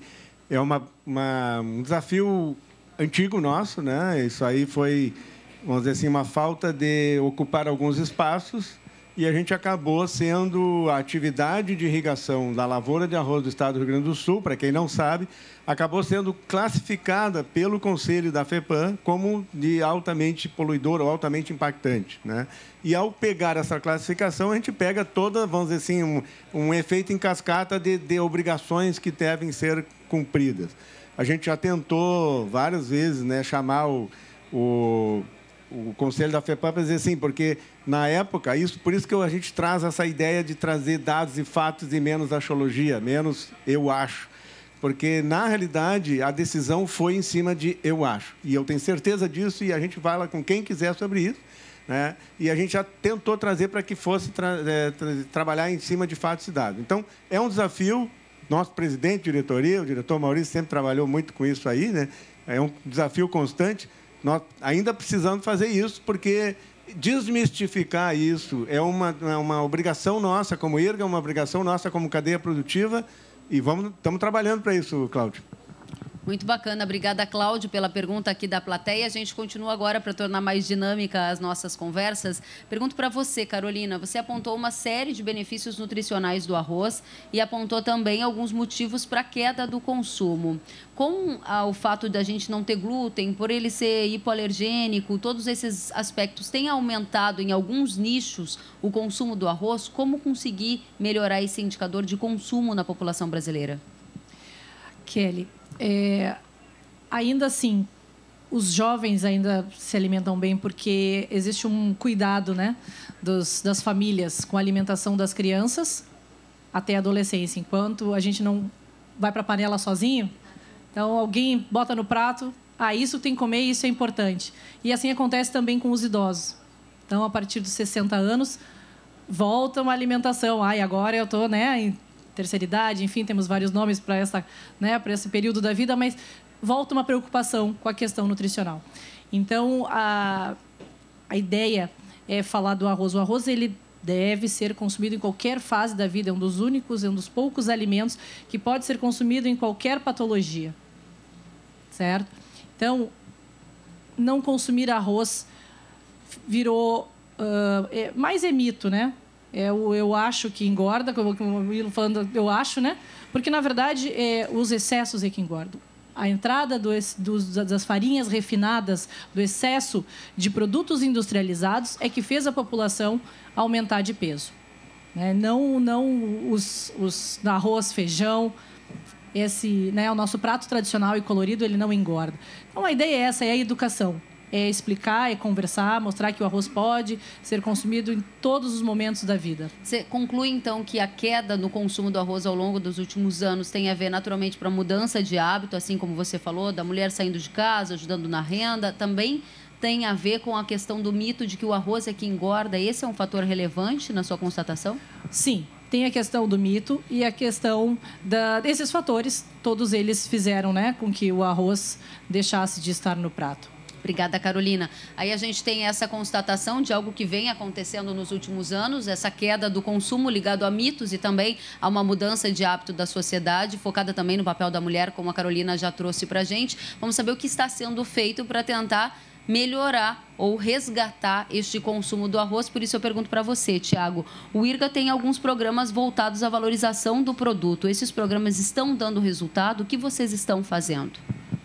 Bom, eu gostaria de complementar a apresentação da Carolina falando um pouco sobre o Prova Arroz. O Prova Arroz é o Programa de Valorização do Arroz, que é um programa, não é um programa exclusivamente do IRGA, a gente tem uma rede de parceiros, a gente tem as associações de produtores, todas participam, a Associação Brasileira de Celíacos também é uma integrante, e esse programa tem como objetivo valorizar o arroz, não simplesmente incentivar, aumentar o consumo, e sim fazer com que a população reconheça o real valor que esse arroz tem para o seu bem-estar e, consequentemente, ampliando o seu consumo.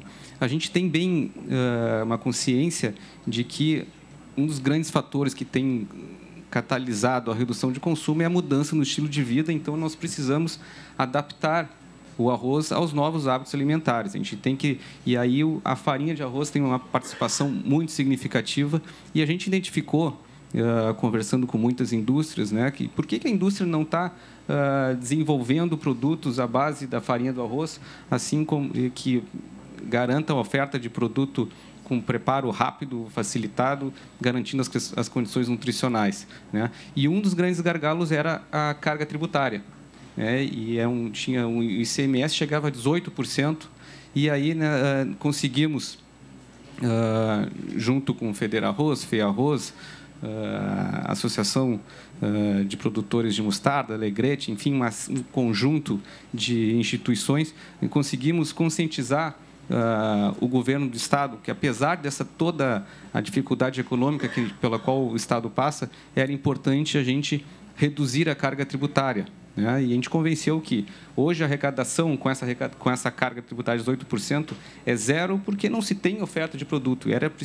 Seria necessário reduzir a carga tributária para daí incentivar, catalisar a oferta de novos produtos com maior valor agregado. E isso foi feito. A farinha de arroz hoje faz parte da cesta básica, o imposto foi para 7%, caiu de 18% para 7%, e a partir daí a gente vê um crescimento no portfólio das indústrias. Vocês podem observar já que nos supermercados isso a gente já observa uma diversificação maior de produtos à base de arroz, né? E a gente acredita que isso em muito se deve sim a essa redução da carga tributária, fazendo com que a indústria se adapte a esses novos hábitos alimentares. É muito interessante que a gente está falando aqui sobre consumo como um dos potenciais, obviamente, construtores do preço, né? O que faz a formação do preço do arroz, de um lado a oferta, de outro lado o consumo. Quanto do nosso consumo está focado no brasileiro e quanto a gente também tem de exportação, porque esse é um canal relevante para a construção de preços mais altos e a gente continuar aumentando a produtividade. A exportação de arroz vem sendo uma via de escoamento crescente no Brasil e muito em consequência da redução do consumo. Reduzindo-se o consumo, aumenta o excedente, a gente começou a buscar outras alternativas de escoamento, né? Hoje a gente exporta aí 10%, esse ano a gente acredita até que vamos superar essa meta, 10% da produção.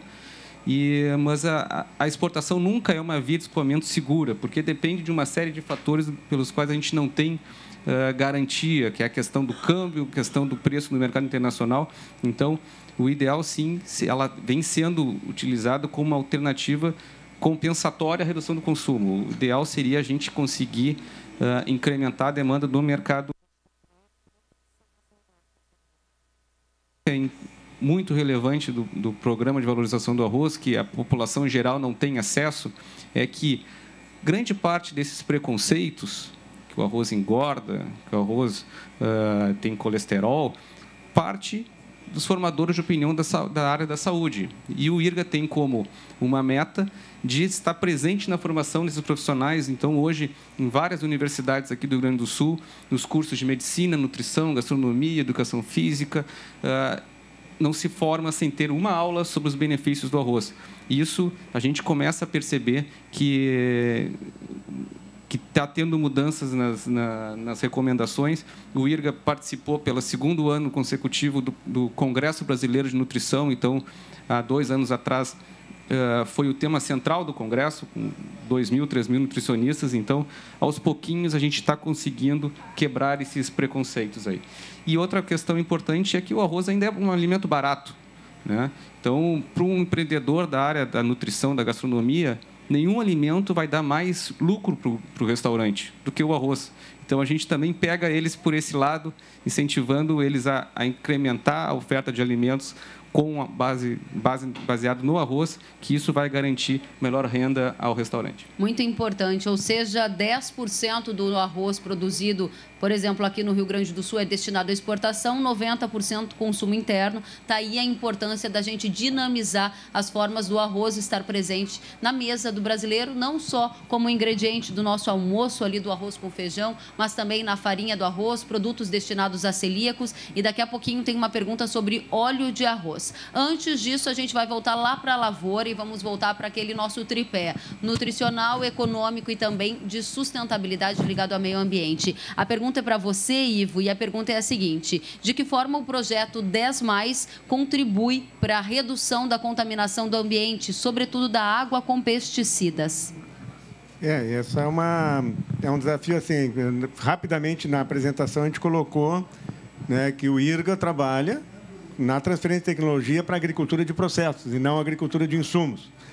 Nada de calendário, nada de aplicações que não tenham o olhar do técnico de campo, que é treinado pela nossa instituição para chegar a campo e, se tiver que fazer uma avaliação daquelas lavouras que estão sendo objeto de manejo, para que a gente possa dar ao agricultor ou aos consultores desse agricultor subsídios para que a gente possa trabalhar no manejo integrado, que é o conceito, vamos dizer assim, mundialmente aceito hoje em dia, para que a aplicação do agrotóxico é a última etapa de um manejo integrado.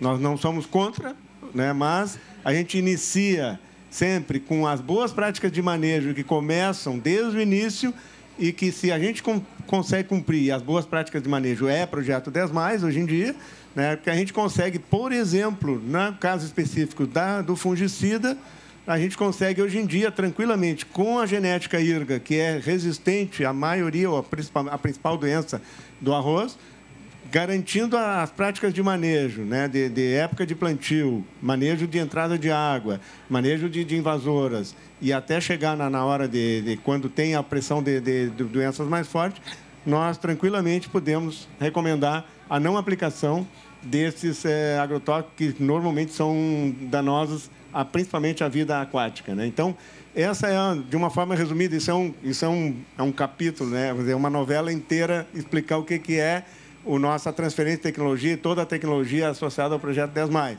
Mas, com certeza, quem utiliza as nossas recomendações técnicas, baseado em cima da bandeira do projeto 10+, vai, com certeza, diminuir consideravelmente a quantidade de agrotóxico que vai aplicar nas suas lavouras. E vai manter produtividade e vai gastar menos, porque o agrotóxico hoje é caro. Ele é um remédio, ele é um insumo, ele é um defensivo, que a indústria que está por trás cobra pelaquela tecnologia que tem grande valor. Mas o que a gente faz é usar ele de forma estratégica. A gente sempre brinca, Kelly. Eu aprendi isso na reunião que o secretário era secretário pela primeira vez. Um colega agrônomo diz assim, o agrônomo deve usar o agrotóxico como um médico usa o bisturi. Quer dizer, tem que ser preciso e não pode errar. Aquele corte tem que ser o máximo possível e tem que ser o mais preciso possível. Então, essa é a nossa recomendação. Muito interessante. Você falou sobre boas práticas de manejo. A gente está aqui desconstruindo alguns mitos em relação à alimentação, quando a gente fala de arroz. Quando a gente fala de boas práticas de manejo, tem algumas práticas que encontram a resistência do agricultor ou tem alguns mitos. Você consegue dizer para a gente qual é a mais comum, qual é um erro mais comum na hora de fazer o manejo do arroz? Eu diria que o erro mais comum para quem não segue as práticas é a falta do planejamento. Porque depois que fizer o planejamento, tu começou bem e tem como ir, vamos dizer assim, ter cobrando a si mesmo. Quer dizer, lavoureiro é empresário, é empreendedor. Ele tem que ter alguém que diga como é que faz. E a melhor forma daquele que é dono do seu negócio se policiar e se domesticar, se disciplinar, Giovano, é ter um bom planejamento. Então, para mim, esse é o principal e é isso que a gente começa, Luciano? A nossa primeira abordagem para a transferência de tecnologia para as boas práticas de manejo é exatamente fazer o bom planejamento para que aquela pessoa que vai... Porque a gente não pode estar 24 horas por dia na lavoura. Nenhum consultor está 24 horas por dia na lavoura. Então, quem vai fazer e decidir, tomar a decisão na hora necessária é o agricultor. Então, para mim, vamos lá, a gente começa pelo planejamento para que a gente possa se disciplinar e executar o certo na hora certa para ter boas práticas de manejo. É um desafio da disciplina, de cumprir o planejamento também é bastante relevante. Agora chegou uma pergunta aqui da plateia, é do Roberto, da Apro Arroz, e ele pergunta para você, Carolina, se você pode contar um pouquinho mais sobre o óleo de arroz. Como é que está a inserção dele no mercado? Qual é a demanda que a gente tem? Como ele pode ser usado na vida diária de nós brasileiros? Como é o nome da... É o Roberto. Roberto, obrigada pela pergunta. Bom, o óleo ele é feito do farelo do arroz, que é a parte onde tem os lipídios, então, ali do grão. Nós temos uma única empresa aqui no Rio Grande do Sul, a Ergovel, que faz o óleo de arroz carreteiro, há muitos anos. Ele ainda é muito pouco difundido. E sempre que eu falo em arroz, eu falo. Hoje eu foquei mais nos benefícios, mas quando eu dou as minhas palestras, falo no óleo do farelo do arroz. Ele, comparado com o óleo de soja, por exemplo, que é o que a gente consome tradicionalmente, ele rende 50% mais frituras. Os alimentos absorvem 20% menos gorduras quando a gente usa o óleo de arroz. Ele não deixa gosto residual de gordura nas comidas. Então, fazer arroz com óleo de arroz e fazer arroz com outros óleos é muito diferente. A gente sente mais gosto de arroz. Ele tem um equilíbrio entre as gorduras, né? A gordura, quando a gente fala em lipídios, a gente tem monossaturado, gordura monossaturada, insaturada e poliinsaturada.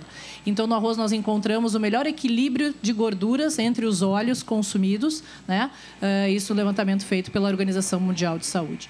Então, como ele rende mais, né? A questão das frituras e no uso da panela mesmo, ele acaba não sendo mais caro. A gente encontra hoje em torno de R$ 6, R$ 7 uma garrafa de óleo de arroz, né? Então, ele acaba compensando porque a gente usa menos quantidade para fazer a comida que a gente usa tradicionalmente com óleo de milho, óleo de soja, óleo de girassol. Então, a gente ainda encontra muito pouco, né? O que é uma pena. Eu já estive lá na Hidrovel conversando com a empresa. Eles têm feito o farelo de arroz desengordurado também para que a gente possa consumir, né? Para aumentar o consumo de fibras, como eu tinha falado anteriormente. E produtos, né? Ele tem cereais também com o farelo do arroz. Então, também é presente no óleo o gama-orizanol, que é um antioxidante, né? Que combate, então, os radicais livres. Então, esse é um diferencial do óleo do farelo do arroz. Então, é uma excelente dica de consumo, né? Eu já faz mais de ano que só consumo o óleo de arroz na minha casa. Olha que interessante, em custo-benefício excelente para o óleo de arroz, e é importante a gente fazer justamente o que estamos fazendo, né? Disseminar o conhecimento, porque quando a gente não conhece, a gente olha na gôndola do supermercado e grande parte dos brasileiros vai de acordo com o preço. Quando você entende que naquele preço está embutido um custo-benefício bem mais interessante, aí já tem um outro cálculo. Agora, para o ponto de vista do arrozeiro, a gente quer saber de você, Barata, como que essas situações, a exemplo do óleo de arroz, a exemplo da farinha de arroz, a exemplo dessa diversificação, quanto de fato ela impacta na formação do preço? Porque lá no final da cadeia a gente quer saber quanto que a gente vai receber pelo nosso produto. Como que isso tem impactado historicamente? Quais são as suas perspectivas? Bom, quando a gente fala em relação a óleo, farinha de arroz, na verdade a matéria-prima para a utilização desses produtos é um resíduo do processo industrial. Então, o produtor ainda não se capitaliza desse processo. Mas a tendência é de que, à medida que esses produtos realmente começarem a aumentar a sua demanda, ele começar a ser um produto relevante no portfólio dessas indústrias, a indústria comece a valorizar mais a sua matéria-prima. Então, nós estamos ainda num processo incipiente da utilização desses coprodutos, né? Então, a tendência é, sim, que se incremente a valorização da matéria-prima das indústrias, melhor vendo a importância desses insumos também, reaproveitando esses coprodutos. É importantíssimo isso. Daqui a pouquinho eu quero falar com o Thiago sobre mercado, perspectivas. Antes, vamos dar aqui a oportunidade para quem está participando com a gente. Quero agradecer a Fátima Marquesan, que está aqui conosco na plateia. Ela que é da Associação dos Arrozeiros de Alegrete. E a pergunta é para os três. E ela diz o seguinte: como vender toda essa qualidade do arroz para o mercado consumidor externo? E ela questiona: não deveríamos focar, talvez, nesta questão ambiental e criar uma espécie de selo como reservadores de água, do ponto de vista como uma qualidade ambiental? Vou começar com você, Ivo. O que você acha?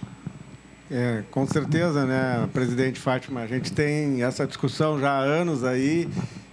Eu sou um defensor há anos desse processo de que a gente deveria... A nossa condição, vamos dizer, dafoclimática, de solo e clima, ela é favorável para esse arroz que a gente produz com tanta qualidade, como a turma aqui da parte do Prova Arroz do IRGA fala, né, e divulga por aí. E nós, lá nas lavouras, né, nas nossas assessorias aos produtores, né, a gente tem certeza que aquilo que a gente está fazendo é o melhor que tem hoje no planeta, né? Talvez, né, esteja tendo um pouco prepotente, que não tenho tanta comparação, mas eu já viajei muito, já conheci muitas lavouras de arroz ao redor do planeta. E aqui no Rio Grande do Sul se faz com o que a gente chama de agricultura de conhecimento, de processo, né, de dados e fatos, dessa turma toda de pesquisadores do IRGA, de outras instituições que nos presenteiam com tecnologias que são amigáveis ao meio ambiente, assim, de uma forma que... E a gente só faz isso, né, Ricardo? A gente vai à lavoura, o Wagner, o Ricardo aí, que são nossos colegas aqui, a gente vai à lavoura, é fácil dar esse recado ao agricultor, porque ele tem rentabilidade, ele tem o resultado. Só que nós não estamos faturando isso. Eu acho que nós estamos precisando ser um pouquinho mais mercantilistas aí nesse marqueteiro, sei lá como é que chama o termo, e transformar esse valor agregado do arroz do Rio Grande do Sul. E vejam, não é só do Rio Grande do Sul, porque é do Cone Sul da América do Sul, do outro lado dos rios ali, a gente tem uruguaios, argentinos e paraguaios produzindo quase que com as mesmas condições nossas, né? Mas a gente tem condições, tranquilamente, a gente tem uma base instalada bem maior, e eu tenho certeza que a gente tem condições de agregar esse valor. Temos que trabalhar para isso, Kellen. Muito bom. Carolina, Barata. Carolina? Bom, a questão nutricional, né, e educação. No momento que a gente educa, ensina, explica, né, como tu disseste, quando a gente não conhece, então a gente não investe naquele alimento. Então é importante lembrar, né, que a gente fala em arroz, a gente sempre pensa em arroz polido primeiro, mas a gente tem ele a forma integral, parboilizado e outras cores de arroz, né? A gente tem o arroz negro, o arroz vermelho. Então formas diferentes de fazer, o arroz ele é versátil. Então isso que eu tenho, né, divulgado nosso trabalho de formiguinha, como diz o Tiago, as formas, a gente pode consumir o arroz doce, salgado, várias formas. Então criatividade. Então essa parte das oficinas, né, o que fazer com o arroz? Então e estimula. Então, sobrou um arroz em casa, eu só posso comer o arroz puro? Ou só com feijão? Não, eu posso comer ele numa torta salgada, eu posso colocar ele num bolo também. Sobrou arroz cozido, eu posso misturar na massa de um bolo. Ah, mas eu não tenho farinha de arroz. Não, mas faz com a farinha que tu tem em casa, mas usa o arroz dentro daquela tua preparação. Então, é educação nutricional, explicar, né? Dizer, olha, tem esses nutrientes, o que cada nutriente faz, como é que pode ser utilizado, o que eu faço com... Né? E agora, o que eu faço com o meu arroz? Então, é a educação, é ensinar mesmo, é a forma que a gente faz com que as pessoas se encantem pelo arroz e tragam ele para o prato novamente. Legal. Tiago, voltando também à pergunta da Fátima, que ela falava na tentativa de trazer um selo, mostrando o quanto ambientalmente correto é a produção do arroz para conquistar mercados externos. Funciona? Já foi feito algo semelhante em outros locais? Vocês pensam em colocar isso em prática? Sem dúvida, a gente acredita sim que funcione. A exportação de arroz no Brasil é um movimento recente, a gente está aprendendo ainda muito com esse processo. A gente participa bastante de feiras, rodadas de negócio no exterior, e a gente vê os uruguaios fazendo isso muito bem. Eles sabem vender muito o seu produto sobre o aspecto da sustentabilidade e nada diferente do nosso sistema de produção. Então, a gente deve ampliar esse marketing relacionado a isso, mas isso aos poucos já vem sendo feito. A gente acompanha vendedores em algumas rodadas, sim, as conversas começam por aí com os compradores, né? Hoje a gente tem um produto reconhecido internacionalmente pela sua qualidade superior, né? Muitos tenders, muitas ações. O Mercosul ganha essa possibilidade de oferta, mesmo tendo preços superiores aos concorrentes, em razão da qualidade do produto do nosso arroz. Agora, a qualidade do mercado externo também depende da estrutura logística da indústria para frente. Hoje, um dos grandes atributos de qualidade mundial é o percentual de grão quebrado.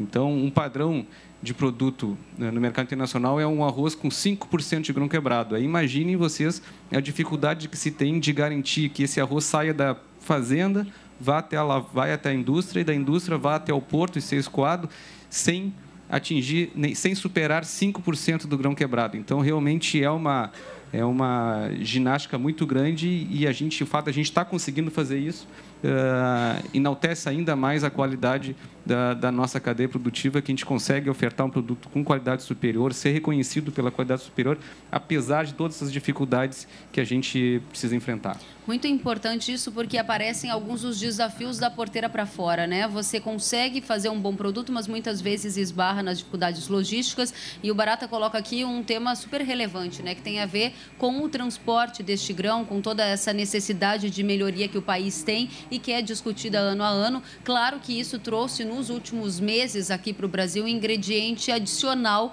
ali na cesta de desafios do produtor de arroz, que tem a ver com o tabelamento de frete. Hoje, dia 27 de agosto, o tema estará em discussão no STF. É um tema muito caro para todos do setor produtivo, porque mudou a dinâmica de custos, de receitas de muitos dos produtores, incluindo produtores de arroz, suspeito eu. Por isso, pergunto para você, como são as expectativas de rendimento para o produtor de arroz? Quanto que a gente vai colocar de dinheiro no bolso nessa safra? A expectativa é boa ou é ruim? Hoje, nós estamos em plena entre-safra da produção, então, acompanhando o comportamento tradicional dos preços, hoje nós vivemos um período de preços mais remuneradores em relação ao que se tinha lá na boca da safra. A gente tem, sim, esse ano é um ano em que está sendo caracterizado pelo enxugamento da oferta. Nós temos uma oferta muito ajustada à demanda, começamos o ano com estoque realmente baixo e com essa balança comercial superavitária, ou seja, as exportações ocorrendo com maior intensidade em relação às importações. A expectativa é que se termine o ano com estoques ainda menores, tendo reflexo nos preços. Agora, é importante a gente ter consciência de que essa recuperação dos preços se dá em função da balança comercial superavitária, né? Nós estamos exportando porque nós estamos com preços bastante competitivos. À medida que se exporta, os preços sobem, e à medida que sobem os preços, se reduz essa condição competitiva e as exportações tendem a buscar um equilíbrio em relação às importações. Então, temos que encontrar esse ponto de equilíbrio. Muito importante agora, só para encerrar neste tema, no Canal Rural, muitas vezes, quando a gente fala de preços altos, os produtores sempre questionam quem está aproveitando este momento, porque a grande maioria já teve que vender em outra fase. Como que está isso por aqui? Essa é uma outra característica do setor produtivo do arroz. A gente tem um perfil de produtores com menor capacidade, menos capitalizado, com menor capacidade de gerir a sua oferta. Então, a grande parte dos produtores acabam sendo obrigados a vender logo na entrada da safra, a preços mais baixos. Poucos têm fôlego de esperar o melhor momento para comercializar. Agora a gente começa a entrar num período também de dimensionamento da próxima safra, e aí fica mais uma preocupação, porque tendo como referência os preços maiores do que se tinha lá no início da safra anterior. Então a gente fica aí, deixa a mensagem para que não se deixe, o produtor não se deixe enganar por esses preços maiores. Isso não temos garantia nenhuma em relação ao ano que vem que vamos ter esse preço. Pelo contrário, a única garantia que nós temos é que nós vamos ter custos ainda maiores, né? A gente está vendo aumento no custo de frete, energia elétrica, mão de obra, os insumos, com o dólar influenciando bastante nisso. Então, essa é uma grande mensagem que a gente tem que deixar para os produtores. Sejam conscientes, racionais no dimensionamento da sua safra, utilizem as áreas com melhor qualidade, as áreas mais apropriadas para o cultivo. Não arrisque, que isso realmente pode comprometer a sustentabilidade econômica da atividade. Super relevante, né? Porque a gente está em momento de planejamento da próxima safra, aquisição dos insumos, muitos até já um pouco mais adiantados já fizeram isso. O dólar hoje a R$ 4,05. É uma das cotações mais altas desde 2016. A gente está com um ingrediente eleitoral aí nesse balaio de informações, seja do mercado internacional, seja via taxas de juros dos Estados Unidos, aqui no país, risco eleitoral elevando a cotação do dólar. Então, é momento, claro, de ficar muito atento a estes cenários para tentar tomar as melhores decisões. Dito isso, a gente vai voltar lá para aquele tripé inicial, que é o tripé ambiental. Muito se fala, Ivo, sobre a oportunidade de conseguir receber algum retorno financeiro dos aportes ambientais que se faz, de todos os cuidados que se tem. Há alguns exemplos bacanas para você compartilhar conosco do que já acontece na lavoura de arroz, ou ainda estamos começando? Não, a gente tem alguns exemplos de políticas de outros países, né? Então, por exemplo, tem arrozeiro na Costa Rica que recebe para garantir a APP de um rio. Ele afastou, diminuiu a sua lavoura e uma política de Estado, uma política do país, paga pelo, vamos dizer, aquilo que ele deixou de ganhar, de auferir de lucro naquilo, ele ganha para poder, então, em nome da sociedade, ele está... Então, tem algumas políticas, não é essa a única, eu digo porque essa é de Arrozeiro, né, que eu tive a oportunidade de visitar em 2004, né, quando estava iniciando esse processo. Então, existem outras tantas. A Agência Nacional de Águas também tem um programa que não é para arrozeiro, mas é para produtor rural. Ela ainda não chegou no Rio Grande do Sul, né, ou, quer dizer, já chegou no Rio Grande do Sul, na região de Santa Cruz e Veracruz, que é o pagamento de serviços ambientais daquele produtor que tem sob sua guarda, né, no seu condomínio, vamos dizer assim, como o síndico, ele guarda algumas nascentes de rios, de córregos, né, etc. Então, também aí tem um pagamento que é executado ali, são as fumageiras aqui no estado do Rio Grande do Sul que se reuniram para fazer esse programa proativo de iniciar um serviço, uma política de pagamento por serviço ambiental. Né? Mas, assim, para esse tipo de conversa que a gente trouxe aqui hoje, no início do programa, aqui na nossa apresentação, ainda não tem. Eu, particularmente, acho, né? Acho não, eu tenho certeza, né? Não vamos já o acho, né? Eu tenho certeza que o agricultor que faz esse serviço de armazenar água durante o período de outono, inverno e primavera, para usar isso e fazer fotossíntese, né? E durante o período de verão, principalmente, que é quando o arroz, o nosso produto aqui, se desenvolve e armazena os carboidratos, os sais minerais, etc., né? Essa pessoa, esse produtor, esse ente, ele deveria estar recebendo, porque isso é um serviço ecossistêmico, né? Existe o conceito do serviço ambiental e o conceito do serviço ecossistêmico. Serviços do ecossistema é todo aquele que traz benefícios para a população, seja ele direto para o bolso, né? Que seja o produtor está produzindo e vendendo e comercializando a sua safra, ou aquele que é indireto para a sociedade ou para o meio ambiente, como, por exemplo, boas práticas, projeto 10+, nosso, significa emitir 50% a menos de gás de efeito estufa de uma lavoura de arroz. E nós não estamos recebendo nada por isso, né? Estamos fazendo, estamos lá trabalhando, a pesquisa desenvolveu, validou dados e fatos, nós temos isso consagrado, né, cientificamente, né? Existe toda uma preocupação mundial pelo aquecimento global e a lavoura de arroz do estado do Rio Grande do Sul, com o manejo IRGA, o manejo das nossas boas práticas, ele emite 50% a menos de gás de efeito estufa. Com certeza deveríamos estar sendo pagos por isso, mas não somos ainda. Então, temos, de novo, desafio, né? A presidente Fátima chamou a atenção, nós temos que trabalhar, nós temos que usar esses fatos e dados e trabalhar em cima de uma bolsa, de um trabalho de valorizar esse processo. E, por menor que seja, né, eu sempre digo, se o agricultor conseguir minimamente ser reconhecido pelo que ele está fazendo hoje, em proatividade para satisfazer as suas necessidades, garantindo a capacidade dos recursos naturais de satisfazer as necessidades das gerações vindouras, só isso, né, já seria um grande pagamento para o agricultor hoje em dia, porque, em vez de levar pedrada ou bola nas costas, a gente levar um elogio ou um agradecimento seria muito melhor. Muito bem colocado, ou seja, tem aí uma oportunidade, né, de recebimento pelos serviços ambientais prestados, a exemplo do que a própria Fátima e você já trouxeram para a gente, em que a cultura do arroz se destaca. Agora a gente vai voltar a falar do ponto de vista nutricional da cultura do arroz. Você que nos acompanha desde o início desta manhã, deste fórum, viu lá no começo a Carolina, nutricionista do IRGA, trazendo um dos modelos, um dos motivos para a redução do consumo como a mudança do comportamento da sociedade. E aí eu pergunto para você, Carolina, quais são as suas expectativas? Porque as sociedades estão cada vez mais urbanas, mais aceleradas, com menos tempo para o preparo dos alimentos. Isso quer dizer que, na sua visão, o consumo do arroz tende a cair ainda mais ou o que vai acontecer? Kelly, o que eu tenho visto é, à medida que a gente vai fazendo esse trabalho de educação da população e... Ai, que bom, eu só escuto assim, que bom, eu adoro arroz, vou continuar comendo arroz, vou comer mais arroz então. E se fala muito hoje da comida de verdade. A população, à medida que busca o emagrecimento, foi ficando doente também, né? O corpo deixando de ser saudável. E aí volta-se, então o que eu faço? Não, toma-se remédio, só que o alimento é muito mais remédio. Então, está voltando. Acho que o consumo do arroz não vai continuar caindo. Vai aumentar, né, junto com os demais alimentos in natura. Então, os processados, hoje, a população tem consciência de que os processados são ruins, devem ser consumidos em caso de emergência, né? Então, sim, voltar a fazer, até porque produzir o alimento em casa tem a questão emocional.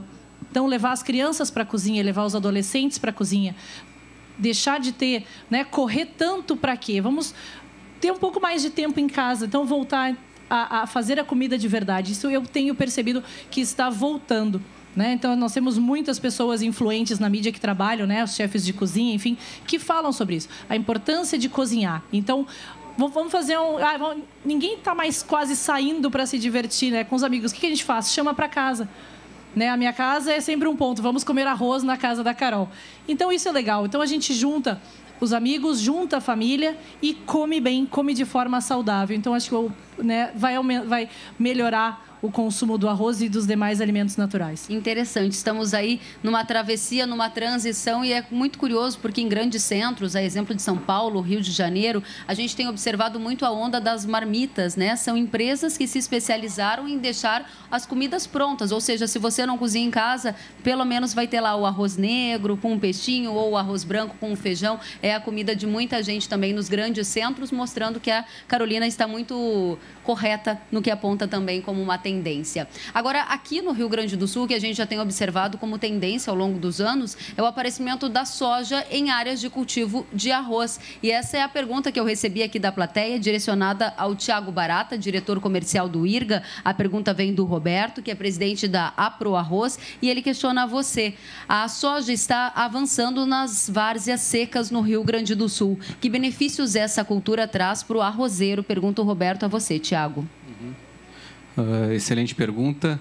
A parte técnica eu vou passar para os universitários ali, o Ivo abordar, mas tem um benefício enorme dessa diversificação sob o ponto de vista econômico, né? Um dos grandes fatores que fizeram com que a gente chegasse a esse colapso econômico é o fato da gente não ter uma diversificação de produção nas áreas onde se cultiva arroz. O produtor, independente da condição mercadológica que se tinha, né? E hoje a gente tem tecnologia desenvolvida adaptando variedades de soja às condições de maior dificuldade de drenagem, e isso tem tido um benefício enorme para o produtor sob o ponto de vista econômico, mais pensando é mais um produto no seu portfólio. Então, naquela questão de que são raros os produtores que conseguem ter fôlego e vender a sua oferta mais lá na frente, quando historicamente a gente tem preços melhores, no momento em que ele tem a soja, ele consegue comercializar a soja logo no início do ano, que é um produto que tem uma commodity, que tem preço já pré-definido, então ele já consegue se planejar, tendo a garantia dessa receita, e consegue fôlego para vender um pouco mais lá na frente, além de melhor aproveitar os recursos humanos, maquinário, né? E também tem um importante impacto na redução de custo de produção, né? No controle de plantas daninhas resistentes, deixar mais eficiente o preparo do solo quando tem essa rotação do arroz com a soja. Tá certo, obrigada, Tiago. Gente, quando a conversa é boa, ela passa rápido, né? Quero informá-los que nós temos menos de 5 minutinhos para o encerramento do nosso fórum, então é hora da gente recuperar alguns dos pontos de discussão desta rica manhã de conversas, né? Trouxemos vários desafios, várias oportunidades, e eu queria trazer para você, Ivo, o seu encerramento, a sua conclusão ali, o que fica desta manhã e o que você quer deixar aí de presente para o nosso telespectador. Não, é simplesmente dizer que a tecnologia existe, né? Nós temos hoje pessoal treinado para levar, né? Isso que o Tiago estava colocando em relação à soja, as nossas equipes estão treinadas aí com a tecnologia gerada, né, nas nossas estações de pesquisa. Aí está a nossa gerente, a Flávia, aqui presente, aqui, que nos brindou sempre com essa tecnologia que só fortalece o setor, e a nossa equipe está treinada para levar isso para campo. né? E fazer cada vez mais que essa lavoura de arroz, veja, a lavoura de arroz tem mais de 100 anos aqui no nosso estado, o IRGA tem 78 anos, e eu tenho dito para a turma que é nova, né? Os meus colegas são novos, ó, nós já fizemos uma boa parte da nossa história, agora que vocês têm que fazer a de vocês. Né? Qual é a ideia do IRGA de 100 anos daqui a 22 anos? Né? Então, estamos trabalhando para isso, Kellen, para que o IRGA, daqui a 22 anos, quando completar o seu centenário, que essa juventude de pesquisadores e nossos colegas extensionistas esteja bombando e mostrando para o planeta como que a gente faz para ser sustentável e seguir adiante aí para uma sociedade melhor. Muito obrigada, Ivo Melo, coordenador regional Fronteira Oeste do IRGA. Saudações à apresentação que ele nos trouxe nessa manhã. Aplausos ao Ivo. Carolina Pita, suas considerações. Bom, dizer que o arroz ele é um alimento saudável, que quem busca melhorar a sua alimentação, consulte o profissional nutricionista, né? Nenhum outro profissional substitui o profissional nutricionista nas questões alimentares. Que também fico à disposição através do IRGA para quem tiver dúvidas, entrar em contato conosco para saber mais sobre o nosso trabalho do Prova Arroz, as oficinas com a farinha de arroz. E convidá-los, né, quem está em casa e vem ao parque, quem está no parque, passar na casa do IRGA, que ao longo de toda a semana, né, nós temos ali arroz de leite e também produtos feitos à base de farinha de arroz, né, que eu faço tortas doces e salgadas para que as pessoas degustem, vejam quanto a farinha de arroz é gostosa e é fácil de trabalhar. Estou aqui a semana toda à disposição. Muito obrigada pela oportunidade. Obrigada, Carolina Pita, nutricionista do IRGA, que recebe os aplausos da nossa plateia. Tiago Barata, diretor comercial do IRGA, suas considerações. Bom, inicialmente dizer que eu acho que o nosso objetivo aqui de levar informação sobre os atributos da cultura do arroz àquela parcela da sociedade mais distante das etapas iniciais do agronegócio, eu acho que foi cumprido esse objetivo. É importante que a comunidade, a sociedade toda entenda a importância da cadeia produtiva do arroz do Rio Grande do Sul para a nossa economia, do ponto de vista econômico e também nutricional. Né? Vocês terem noção, Kelly, eu esqueci de comentar, a gente gera 55 mil empregos diretos na lavoura. Né? Isso é um número maior do que o contingente do Comando Militar do Sul, que é toda a Força Armada do Rio Grande do Sul, Santa Catarina e Paraná. É 2 vezes o número de empregos gerados pelo Polo Naval, que tanto incentivo fiscal tem. Né? E é muitas vezes maior, 5, 6 vezes maior, por exemplo, do número de empregos gerados no Complexo Industrial de Gravataí. Né? Então, é importante que a sociedade toda tenha noção, consciência de como é importante a gente preservar esse patrimônio do gaúcho, que é a lavoura do arroz. Obrigado. Aplausos para Tiago Barata, diretor comercial do IRGA. E eu agradeço a presença de cada um de vocês, vocês que encheram a nossa casa aqui, a Arena Canal Rural, vocês que nos fizeram companhia na telinha do Canal Rural nesta manhã. Foi dada a largada, este foi o primeiro fórum de uma série de vários outros que vocês vão acompanhar ao longo desta semana, direto da Expo Inter. Nós ficamos por aqui e eu encontro vocês a partir do 12h35, horário de Brasília, na edição especial de Mercado e Companhia, ao vivo aqui da Expo Inter. Uma salva de palmas a todos, um ótimo dia, até a próxima.